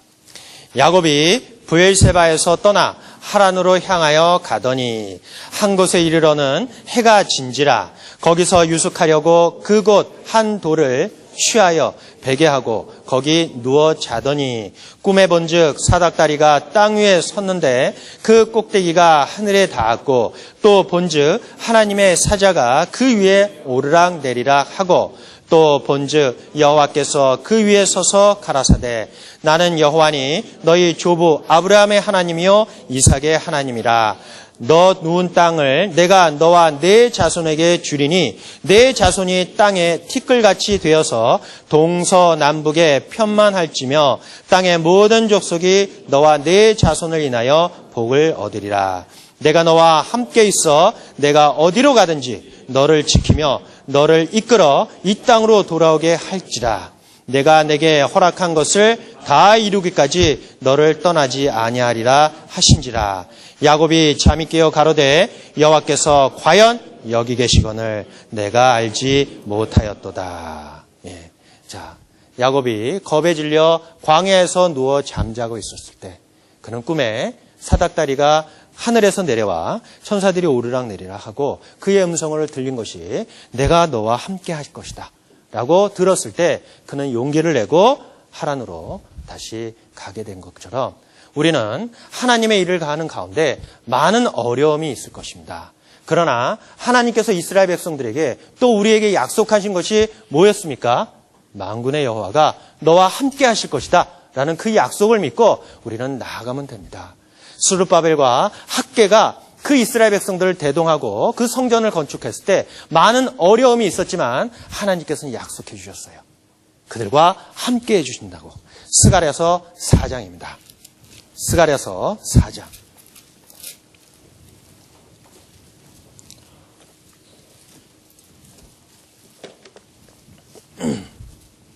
스가랴서 4장 7절입니다. 구약성경 1316페이지입니다. 찾으셨으면 같이 읽도록 하겠습니다. 큰 산아 내가 무엇이냐? 내가 스룹바벨 앞에서 평지가 되리라. 그가 머릿돌을 내어놓을 때에 무리가 외치기를 은총 은총 그에게 있을지어다 하리라 하셨고. 큰 산아 내가 무엇이냐? 내가 스룹바벨 앞에서 평지가 되리라. 하나님께서 그를 도와주시고 그들과 함께 하시니까 그들에게 겁내지 말라. 하나님의 역사를 하라. 내가 도와주겠다라는 약속을 그들은 받고 성전을 건축하기 시작됐습니다. 그러나 그들이 또한 성전을 건축하는 가운데 그들이 낭만한 것이 너무 초라한 그러한 성전의 모습을 보고 그들은 슬퍼했다는 거죠. 그러나 하나님께서는 그들에게 권면하는 말이 뭐였습니까? 그의 규모를 보지 말아라.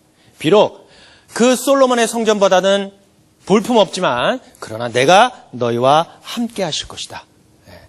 근데 세상은 어떻습니까? 세상에서는 겉을 많이 보게 되지요. 하나님께서는 겉이 아니다. 외모가 아니다.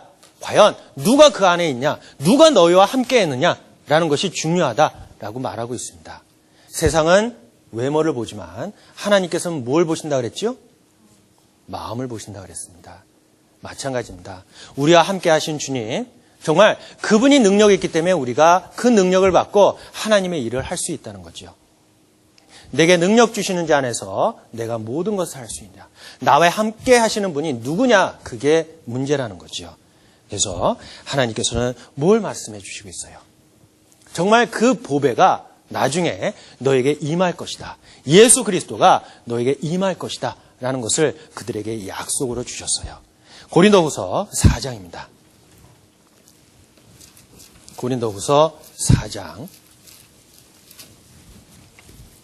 7절입니다.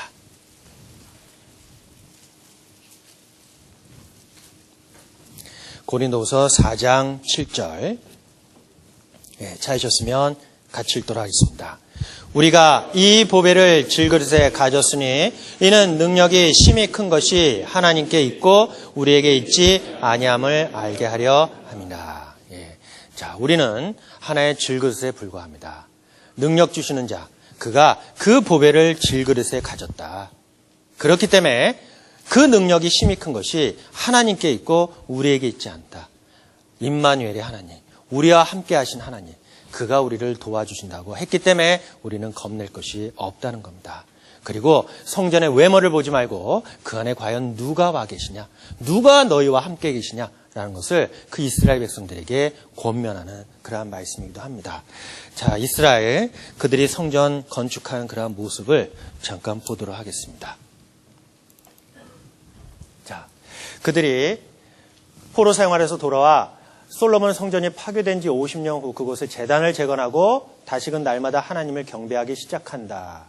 자, 그들이 성전을 다시 그 있던 장소에서 말끔히 치워지고 새 성전을 세우기 위하여 기초가 놓여졌다. 백성들은 노래하며 기뻐 찬송을 부르다. 어떤 백성들은 그 성전을 이전 성전으로 간주하였다라고 에스라 3장 7절에서 13절까지의 말씀입니다. 자, 제2 성전 공사가 계속되자 그 지역 거주자들, 포로 생활에서 돌아온 사람들 공사를 계속하지 못하도록 방해를 했지요. 방해를 해서 제2 성전 공사가 16년 동안 중단되었다는 것도 학개서 1장 2절부터 8절까지의 말씀입니다. 자, 그리고 학개와 스가랴 선지자의 격려를 받고 성전 건축 공사를 다시 계속해서 그 지역 관리들이 이 점에 대해서 불평하지만 다리오 황제의 성전이 건축되어야 한다고 명령했고 또 성전 건축이 4년 후에 드디어 완공되었지요. 자, 완공된 해가 바로 BC 516년입니다. 성전은 기쁨으로 봉헌되고 그곳에서 정기적으로 예배를 드리기 시작했고 이 성전은 거의 500년 동안 존속하였고 또 솔로몬의 성전이나 헤롯 성전보다는 오랫동안 존속했다는 것도 우리에게 말하고 있어요.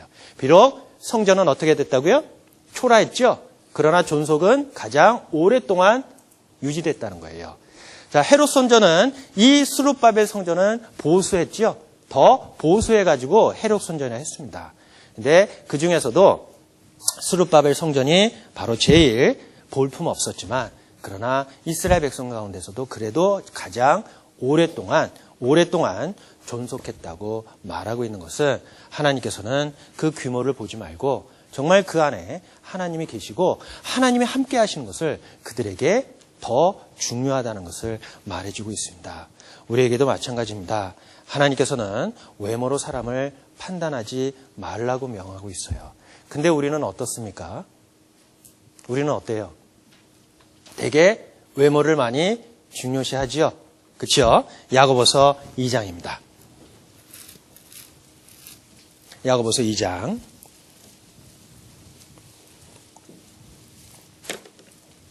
1절부터 4절까지입니다. 1절부터 4절까지 찾으셨으면 같이 읽도록 하겠습니다. 네, 형제들아, 영광의 주 곧 우리 주 예수 그리스도를 믿는 믿음을 너희가 받았으니 사람을 외모로 취하지 말라. 만일 너희 회당에 금가락지를 끼고 아름다운 옷을 입은 사람이 들어오고 또 더러운 옷을 입은 가난한 사람이 들어올 때 너희가 아름다운 옷을 입은 자를 돌아보아 가로되 여기 좋은 자리에 앉으소서 하고 또 가난한 자에게 이르되 너는 거기 섰든지 내 발등상 아래 앉으라 하면 너희끼리 서로 구별하며 악한 생각으로 판단한 자가 되는 것이 아니냐. 자, 우리는 되게 외모를 많이 따질 때가 있어요. 그 두드러진 현상이 되게 어디에서 나타나면요, 청년 모임에 많이 나타납니다. 청년 모임에 제가 과거에 많이 가서 청년들하고 교제하는 가운데 이런 일을 목격했어요. 되게 이제 전도 집회가 끝나고 새로 구원받은 그 형제자매님들이 모임에 참석할 때가 있습니다. 근데 되게 이제 모임을 위해서 형제님들이 그 안쪽으로 자리를 많이 차지하고 그 문 쪽 가까이는 되게 자매님들의 자리를 많이 비워둬요. 근데 어느 날 이제 겨울 때면 이제 문에 가까울수록 춥잖아요. 근데 전도 집회 끝나고 이제 새로운 형제자매가 그 모임에 참석했습니다. 근데 만약에 구원받은 자매 중에 뚱뚱하고 못생긴 자매가 딱 들어왔다. 그러면 그 뜨뜻한 자리를 잘 안 내줘요. 그렇죠? 근데 구원받고 나서 딱 나타났는데 정말 아리따운 그러한 자매님이 들어오셨어요. 자, 그러면 안에 있던 가장 따뜻한 곳에 있던 형제님이 어떻게 할까요? 예? 일어나서 여기 자리 대펴놨습니다. 그리고 자리를 양보하겠죠? 그게 바로 우리의 모습 아닐까요? 어때요? 요새는 많이 바뀌었을 거라고 생각합니다. 근데 하나님께서 뭐라 그랬습니까?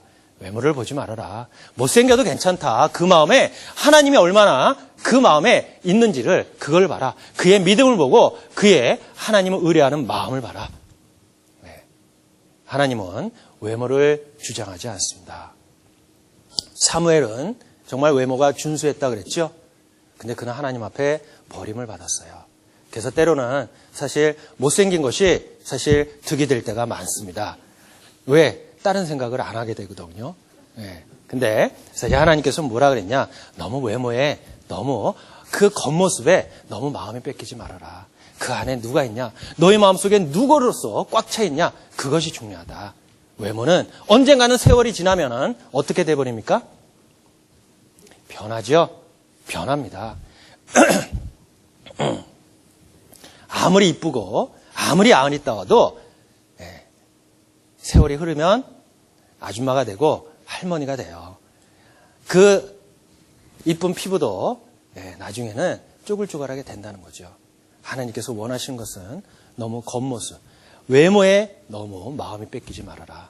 하나님이 너희와 함께 하시는 것을 그걸로 인하여 기뻐하라 라고 하고 있습니다. 그리고 하나님께서 학개 선지자를 통해서 그들에게 권면하는 것이 바로 무엇입니까? 학개서 2장입니다. 학개서 2장 19절입니다.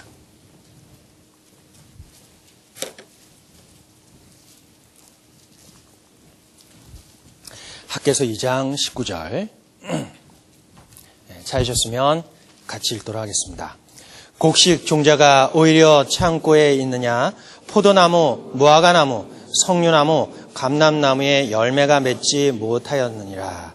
그러나 오늘부터는 내가 너에게 복을 주리라. 자, 그들이 많은 여러 가지 그러한 자연적인 재해를 당하고 더 궁핍한 가운데 그들이 성전을 재건하는 일에 동참했을 때 하나님께서 뭐라고 말했습니까? 너희가 그전에 이러한 재앙이 있었지만 그러나 오늘부터는 내가 너에게 복을 주리라 라고 하고 있습니다. 결론은 그들에게 요구한 것이 뭐였습니까? 순종이었죠. 너희는 먼저 그의 나라와 그의 의를 구하라. 그리하면 이 모든 것을 너에게 주실 것이다 라고 하고 있습니다. 근데 이스라엘 백성들은 하나님의 그 말씀에 그들은 즉각적으로 순종하지 못했던 것이 바로 뭐였습니까? 그들은 하나님의 사랑을 깨닫지 못했기 때문에 그래요. 우리가 알다시피 누구에 대해서 순종할 수 있는 마음이 있는 것은 그 사랑을 알았을 때, 그 사랑을 느꼈을 때 그에 대해서 순종하는 마음이 있다는 겁니다. 하나님은 그들을 애굽에서 이끌어내시고 불기둥과 구름기둥으로 그들을 보호해 주시고 하나님께서 약속해 주신 가나안 땅으로 그들을 인도하고 그들을 계속해서 보호해 주셨습니다. 그러나 그들은 그들을 사랑하신 하나님을 몰랐기 때문에 그들은 즉각적으로 순종하지 못했다는 거죠. 그래서 말라기 선지자를 통해서 하나님께서는 그들을 책망하는 내용이 바로 말라기 선지자를 통해서 우리에게 보여주는 내용입니다. 사실 우리가 구약 성경을 보고 이스라엘 역사를 보면 하나님이 얼마나 이스라엘 백성을 사랑했습니까? 그 사랑을 깨달은 모세가 가나안 땅에 들어가지 못하고 이스라엘 백성들에게 너희가 하나님께서 약속해 준 가나안 땅에 들어가면은 너 이렇게 생활하라 라고 마지막으로 신명기를 기록하고 그들에게 줬습니다. 그 내용을 뜻은 하나님이 너희를 이렇게 사랑하니까 너희는 그 명령을 지키고 하나님을 경외하는 것이 마땅하다. 그렇게 하면은 하나님이 너희를 보호해 주시고 너희 후대가 만대까지 영원토록 있을 것이다. 라는 것을 그들에게 재차 말한 내용이 바로 신명기였어요. 모세는 하나님의 사랑을 알았기 때문에 그래요. 그러나 이스라엘 백성은 하나님의 사랑을 모르기 때문에 그들은 하나님의 말씀에 순종하지 못했다는 겁니다. 말라기서 1장입니다. 말라기서 1장 2절입니다. 말라기서 1장 2절. 네, 찾으셨으면 같이 읽도록 하겠습니다. 여호와께서 가라사대 내가 너희를 사랑하였노라 하나 너희는 이르기를 주께서 어떻게 우리를 사랑하셨나이까 하는도다. 나 여호와가 말하노라 에서는 야곱의 형이 아니냐 그러나 내가 야곱을 사랑하였고. 예. 자, 여기에서 여호와께서 가라사대 내가 너희를 사랑하였노라 라고 했죠. 자, 이스라엘 백성들에게 내가 너희를 사랑하였노라 라고 했는데 이스라엘 백성들은 뭐라고 대답했습니까? 너희는 이르기를 주께서 어떻게 우리를 사랑하셨나이까 라고 하고 있습니다. 이게 바로 때로는 우리의 모습이 아닐까요? 네. 이스라엘 백성들이 즉각적으로 하나님의 말씀에 순종하지 못했던 것은 하나님은 그들을 사랑하고 인도해 주시고 보호해 주신 것을 그들은 몰랐기 때문에 그래요. 그래서 하나님께서는 내가 너희를 이렇게 사랑했다. 그러나 이스라엘 백성들은 주께서 우리를 어떻게 사랑하셨습니까? 오히려 하나님 앞에 대들었어요. 그로 인하여 하나님께서는 말라기 선지자 이후에 400년 동안 아무런 말도 안 하고 침묵을 지켰죠. 마치 우리도 철들기 전에 부모님들에게 반항할 때가 있었어요. 내 친구를 보니까 이것도 있고 저것도 있고 저것도 있고 이것도 있어요. 근데 내 자신을 보니까 이것도 없고 저것도 없고 이것도 없고 저것도 없어요. 그러다가 부모들은 나한테 요구하는 것이 많아요. 왜 이거 안 하냐 저거 하냐나 요구사항이 많지요. 그랬을 때 부모님들에게 철 없을 때 대들은 데가 있었죠. 어떻게 대들입니까? 이것도 못 해주고 저것도 못 해주는데 왜 날 낳으셨나요? 라고 대들어요. 그럼 부모님들이 어떻게 대답합니까? 대답을 안 하지요. 그냥 한번 쳐다보고 그냥 등 돌리고 가시죠. 하나님이 이스라엘 백성들이 바로 그러한 모습입니다. 태어나서 그 어린 핏덩어리를 씻기고 감싸주고 돌봐주고 하는 가운데 키워놨는데 오히려 그 은혜와 사랑을 깨닫지 못하고 대드는 그러한 페류나의 모습과 이스라엘 백성들의 그러한 모습이 마찬가지였어요. 하나님은 거기에 대해서 설명할 필요가 없었습니다. 어떻게 했죠? 몸소 보여줬죠. 하나님이 세상을 이처럼 사랑하사 독생자를 주셨으니 이는 저를 믿는 자마다 멸망치 않고 영생을 얻게 하려 함이라 라고 몸소 친히 보여줬습니다. 내가 너희를 이렇게 사랑했다 라고 말할 필요가 없었어요. 자, 학개 선지자를 통해서 이스라엘 백성에게 권면하고 있습니다. 왜 너희는 즉각적으로 하나님 말씀에 순종하지 못하냐? 그것은 하나님에 대해서 하나님께서 문제가 있는 것이 아니라 너희 마음속에 문제가 있다. 하나님은 너희를 보호해 주시고 너희를 양육해 주시는 가운데 너희를 이끌어 주시고 하지만 너희는 그 사랑을 깨닫지 못했다. 왜? 너희 눈은 이 세상 것 그리고 우상에 대해서 주변에 있는 나라에 대해서 너희 눈이 팔렸기 때문에 그렇다. 마치 우리에게도 마찬가지입니다. 오늘이라는 시간, 내가 지금 살아있는 시간 주님의 은혜와 사랑이 아닙니까? 그러나 우리는 이것도 없고 저것도 없습니다. 나한테 이것을 해주면 내가 이렇게 하겠습니다. 라고 하나님 앞에 요구할 때가 많지요. 그것은 즉각적으로 순종하지 못한 것은 내 마음에 하나님의 사랑을 깨닫지 못했기 때문에 그래요. 바울은 하나님의 사랑을 깨달았습니다. 그가 뭐라고 했습니까? 그 그리스도의 사랑이 우리를 강권하시는도다 라고 고린도후서 5장에 기록해 있어요. 하나님의 사랑이 우리를 강권하시다. 그 하나님의 사랑으로 인하여 내가 내 목숨까지 바칠 수 있고 내가 죽기까지 하나님의 복음을 증거할 수 있었던 것은 그 사랑이 나를 강권하시기 때문에 그렇다. 자, 바울 사도는 가말리아에서 학문을 배웠습니다. 가말리아는 그 당시에 존경을 받던 하나의 율법사였어요. 그러한 학문을 배웠던 그 바울 사도가 모든 것을 다 버리고 하나님의 복음을 위해서 즉각적으로 헌신하며 순종할 수 있었던 것은 그는 하나님의 사랑을 깨달았기 때문에 그렇습니다. 우리도 마찬가지입니다. 때로는 정말 하나님의 나를 사랑하고 나를 구원해 주신 것에 대해서 입술로는 감사하고 하나님께 찬양을 드릴 때가 많아요. 그러나 내 마음속에 과연 얼만큼 하나님의 사랑을 내 마음속에 담아놨는지, 혹시 나의 요구가 들어줬을 때만 내가 즉각적인 순종을 하되 나의 요구와 나의 원하는 것을 충족하지 못했을 때는 혹시 이스라엘 백성들처럼 이 핑계 저 핑계 대면서 하나님의 그 말씀에 순종하지 않는 나의 모습을 바라볼 때가 있어요. 사랑하게 되면 순종하게 됩니다. 사랑하게 되면 핑계가 없어져요. 우리가 예수님이 그 과부의 헌금에 대해서 2렙돈을 집어넣었지만 그 과부를 왜 칭찬했습니까? 하나님께서는 그 금액을 보신 것이 아니라 그 마음을 봤다는 거죠. 그가 얼마나 하나님의 사랑을 깨달았으면 자기의 모든 소유, 자기의 생활비 전부를 헌금함에 넣을 수 있었던 것은 바로 주님을 사랑했기 때문에 그렇습니다. 우리도 마찬가지입니다. 사랑을 하면 모든 것을 줄 수 있어요. 내 있는 것으로 하나님께 바칠 수 있습니다. 하나님께 이스라엘 백성들에게 뭐라고 했습니까? 너희 산에 가서 산에 있는 나무로 갖고 하나님의 전을 건축하라 라고 했습니다. 있는 것으로 갖고 하나님의 전을 건축하라고 했어요. 자, 혹시 이 일을 아세요? 우리가 그 전에 예화인데요. 크리스마스 때 한 사랑하는 부부가 있었습니다. 정말 둘이 너무나도 사랑했어요. 근데 크리스마스가 다가왔어요. 자, 크리스마스 때는 대개 이제 선물을 이제 사랑하는 사람에게 주지요. 그렇지 않나요? 예. 자, 사랑하는 사람에게 크리스마스 때 선물을 줍니다. 근데 그 여인은 자기 남편을 너무나도 사랑했어요. 근데 돈이 없어요. 줄 게 없어요. 근데 그가 생각한 것이 뭐였습니까? 예. 머리카락을 잘라서 팔아서 그 남편에게 선물을 줬죠. 들어보셨죠? 예. 자, 자기가 있는 것을 팔아서 남편에게 선물을 줬습니다. 그가 그렇게 할 수 있었던 것이 뭐였습니까? 사랑하기 때문에 그렇죠. 사랑하기 때문에 그랬어요. 그 전에 그 남편이 그를 얼마나 사랑했는지를 그가 알고 있었기 때문에 그렇습니다.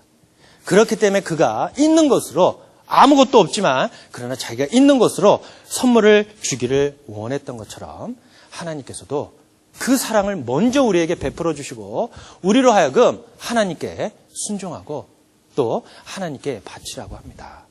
하나님의 말씀을 잘 듣고 하나님의 그러한 말씀에 순종했을 때 하나님께서는 더 좋은 것을 주시고자 먼저 우리에게 순종을 요구하고 있어요. 근데 내가 즉각적인 순종을 못하는 것은 내 마음에 하나님의 사랑을, 주님의 사랑을 담지 못했기 때문에 그렇습니다. 그래서 핑계를 대기 시작해요. 이스라엘 백성들과 마찬가지죠. 근데 우리는 하나님의 주권을 우리는 잊었을 때, 이 세상의 주권자가 누구라는 것을 잊었을 때 우리는 순종하지 않고 또한 그 말씀에 즉각적인 순종을 하지 않을 때가 있습니다. 자, 하나님께서는 이스라엘 백성들에게 명했습니다. 너희가 많은 것을 얻기를 원하지만 너희가 왜 얻지 못하고 너희가 생각하기는 이만큼 얻어야 되지만 그러나 그 절반밖에 얻지 못하는 것은 무엇이냐? 이 세상 주권자가 바로 누구라는 것을 먼저 인식하라는 거예요.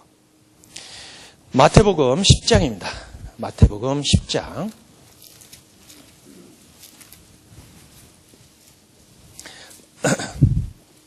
마태복음 10장 29절입니다. 찾으셨으면 같이 읽도록 하겠습니다. 참새 2마리가 한 아사리온에 팔리는 것이 아니냐? 그러나 너희 아버지께서 허락지 아니하시면 그 하나라도 땅에 떨어지지 아니하리라. 동일한 말씀이 누가복음 12장에도 있습니다. 누가복음 12장 6절입니다. 누가복음 12장 6절. 찾으셨으면 같이 읽도록 하겠습니다. 참새 5이 아사리온 2에 팔리는 것이 아니냐. 그러나 하나님 앞에서는 그 하나라도 잊어버리는 바 되지 아니하는도다. 자, 각각 그 참새 2마리 그리고 참새 5. 아사리온의 한 아사리온과 2 아사리온. 가격이 다 틀리죠. 결론은 배후의 주관자가 누구냐? 하나님이라는 것을 우리에게 밝히 보여주고 계십니다. 그렇기 때문에 우리가 하나님으로 인정하고 주권자로 인정하고 나를 얼마나 사랑했다는 것을 알았을 때 주님은 사실 우리에게 더 좋은 것을 주시기 위해 또한 순종을 요구할 때가 있어요.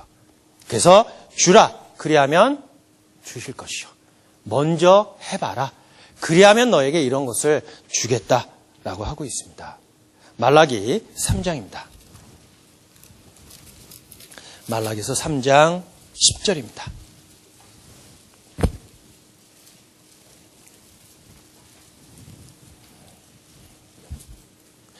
말라기서 3장 10절 찾으셨으면 같이 읽도록 하겠습니다. 만군의 여호와가 이르노라. 너희의 온전한 11조를 창고에 들여 나의 집에 양식이 있게 하고 그것으로 나를 시험하여 내가 하늘문을 열고 너에게 복을 쌓을 곳이 없도록 붙지 아니하나 보라. 만군의 여호와가 이르노라. 너희는 온전한 11조를 창고에 들여 나의 집에 양식이 있게 하고 그것으로 나를 시험하여 보라. 먼저 해봐라. 하나님께서는 더 좋은 것을 주시고자 이미 준비해놨다. 너희가 얻지 못하는 것은 너희가 즉각적인 순종을 하지 못하기 때문에 그렇다. 너희가 나의 사랑을 깨달았느냐? 그러면 그 말씀에 순종하여 보아라. 그러면 하나님께서는 더 좋은 것을 주시겠다는 약속이 있었어요. 자, 우리는 육신적으로도 우리의 부모들을 우리는 믿고 따릅니다. 어렸을 때 우리가 부모님들에게 가장 많이 들었던 말이 있었지요. 어떤 말이죠? 부모님들에게 가장 많이 들었던 말. 어떤 말입니까? 다들 안 들으셨어요? 가장 많이 들었던 말 뭐죠? 공부 좀 해라. 들으셨어요? 안 들으셨어요? 여긴 다들 모범생들만 모여가지고 아마 안 들으셨는 것 같아요. 네. 자, 공부 좀 해라. 많이 들으셨어요. 근데 그 당시에는 듣기 싫었어요. 그렇죠? 왠지 싫어. 근데 지금 생각해보니까 어때요? 어떻습니까? 그때 들을 걸. 생각되시죠? 지금도 마찬가지입니다. 하나님께서는 우리에게 이렇게 해라 라고 합니다. 더 좋은 것을 주시고자 해요. 근데 우리는 지금 싫어해요. 우리는 이 핑계 저 핑계 될 때가 많았어요.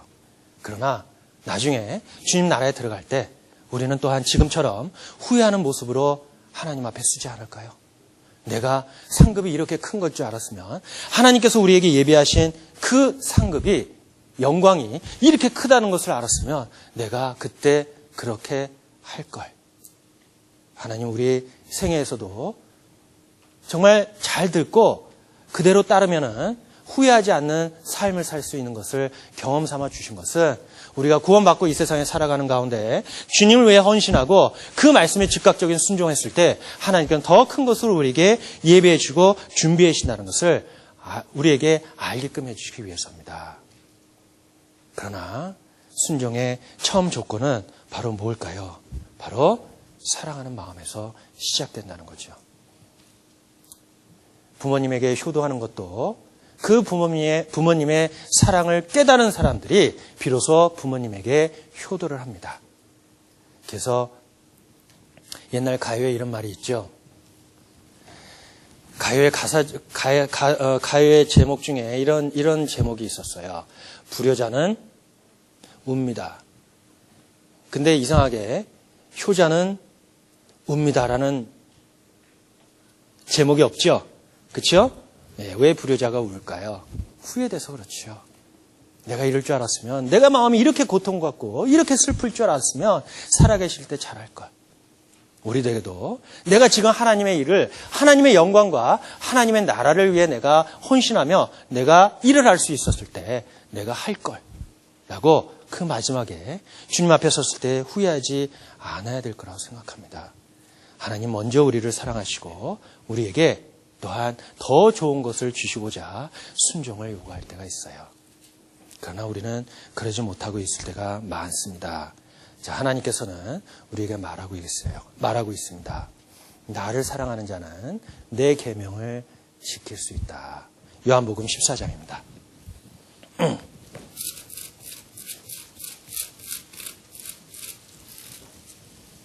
요한복음 14장 15절입니다. 요한복음 14장 15절. 찾으셨으면 같이 읽도록 하겠습니다. 너희가 나를 사랑하면 나의 계명을 지키리라. 21절입니다. 같이 읽도록 하겠습니다. 나의 계명을 지키고 나를 사랑하는 자니 나를 사랑하는 자는 내 아버지께 사랑을 받을 것이요 나도 그를 사랑하여 그에게 나를 나타내리라. 자, 나의 계명을 가지고 지키는 자라야 나를 사랑하는 자니. 결론은 하나님의 그 말씀에 순종하지 못하는 사람들은 어떤 사람이라고요? 하나님을 사랑하는 사람입니까? 사랑하지 않는 사람입니까? 사랑하지 않는 사람이죠. 자, 나를 사랑하면 너희가 나를 사랑하면 나의 계명을 지키리라. 하나님께서는 지키라고 하는 것은 더 좋은 것을 주시고자 하기 때문에 그렇습니다. 베드로가 주님의 사랑을 깨닫고 그가 목숨을 바치면서 복음을 증거할 수 있었던 것은 그는 주님의 사랑을 깨달았기 때문에 그래요. 자, 비겁한 베드로, 주님을 부인했던 베드로, 그가 주님이 자기를 얼마나 사랑하셨던 것을 깨달았을 때 그때부터는 두말할 필요가 없었어요. 요한복음 21장 15절. 요한복음 21장 15절입니다. 찾으셨으면 같이 읽도록 하겠습니다. 저희가 조반 먹은 후에 예수께서 시몬에게 이르시되 요한의 아들 시몬아 내가 이 사람들보다 나를 더 사랑하느냐 하시니 가로되 주여 그리하외다. 내가 주를 사랑하는 줄을 주께서 아시나이다. 가라사대 내 어린 양을 먹이라 하시고. 자, 요한의 아들 시몬아 내가 이 사람들보다 나를 더 사랑하느냐라고 묻고 있습니다. 베드로는 대답할 필요가 없었죠. 그는 진짜 하나님의 사랑을 이 마음에 깨닫고 정말 하나님의 사랑이 얼마나 크다는 것을 알았기 때문에 그렇습니다. 그는 자기의 목숨을 아끼지 않고 주님의 복음을 위해 헌신하며 죽기까지 선교를 했습니다. 하나님은 오늘 우리에게도 물어보시고 계십니다. 내가 나를 사랑하느냐? 그러면 하나님의 말씀을 순종하고 그대로 해라. 네가 나를 사랑하면 내 계명을 지킬 수 있다라고 우리에게 반문하고 계십니다. 이스라엘 백성 하나님의 사랑을 깨닫지 못함으로 인하여 이 핑계 저 핑계 대고 하나님의 그 나라와 영광을 위해 우선적으로 해야 했던 것을 그들은 미뤘습니다. 우리의 모습이 이스라엘 백성처럼 되지 않고 또 정말 하나님의 은혜와 사랑을 많이 깨달은 만큼 그 말씀에 순종하는 모습으로 나머지 때를 살아갔으면 합니다. 하나님은 우리에게 더 좋은 것을 주시고자 우리에게 말하고 있습니다. 내가 나를 사랑하느냐. 순종의 조건은 뭐지요? 사랑이죠. 강요는 안 되죠. 내 마음속에 순종한 마음이 없습니까? 주님의 사랑을 더욱 깨닫고 내 마음속에 더 많이 품을 수 있도록 주님 도와주시고 인도해 주시옵소서. 내가 사랑을 깨달은 만큼 주님을 따라가는 발걸음 더욱 순종하고 따라가는 발걸음 결코 힘들지 않을 거라는 것을 우리에게 가르쳐주고 있습니다. 그래서 포로 귀환 이후 첫 번째 나타난 그 학계 선지자를 통해서 이스라엘 백성들에게 그 성전 건축을 독려하고 그 성전을 완성하고 하나님께 영광을 돌린 것처럼 우리에게도 오늘 학계 선지자를 통해서 우리에게 독려하고 말씀해 주시고 있습니다. 먼저 우리에게 해야 될 것이 무엇이냐? 내가 하나님 사랑을 느꼈다면 우선적으로 해야 될 것이 무엇인지를 말씀해 주시고 있는 학개서의 내용을 정말 우리는 귀담아 듣고 마지막 때에 마땅히 우리가 어떠한 모습으로 살아가야 되는지를 다시 한번 내 모습을 주님 말씀 가운데 비춰보는 그러한 시간이 됐으면 합니다. 같이 기도하시겠습니다. 언제나 저희를 사랑하시는 자비로우신 하나님 아버지 감사합니다. 학개서가 그 말씀을 선포했을 때 이스라엘 백성들의 그 완악한 마음, 주님께서는 그 말씀으로 그 마음을 감동시키고 주님의 영광을 위해 헌신하며 그 성전을 건축하는 데 완공할 수 있었던 것처럼 마지막 때를 살아가는 우리들에게도 하나님의 말씀을 통해 저희가 마땅히 우선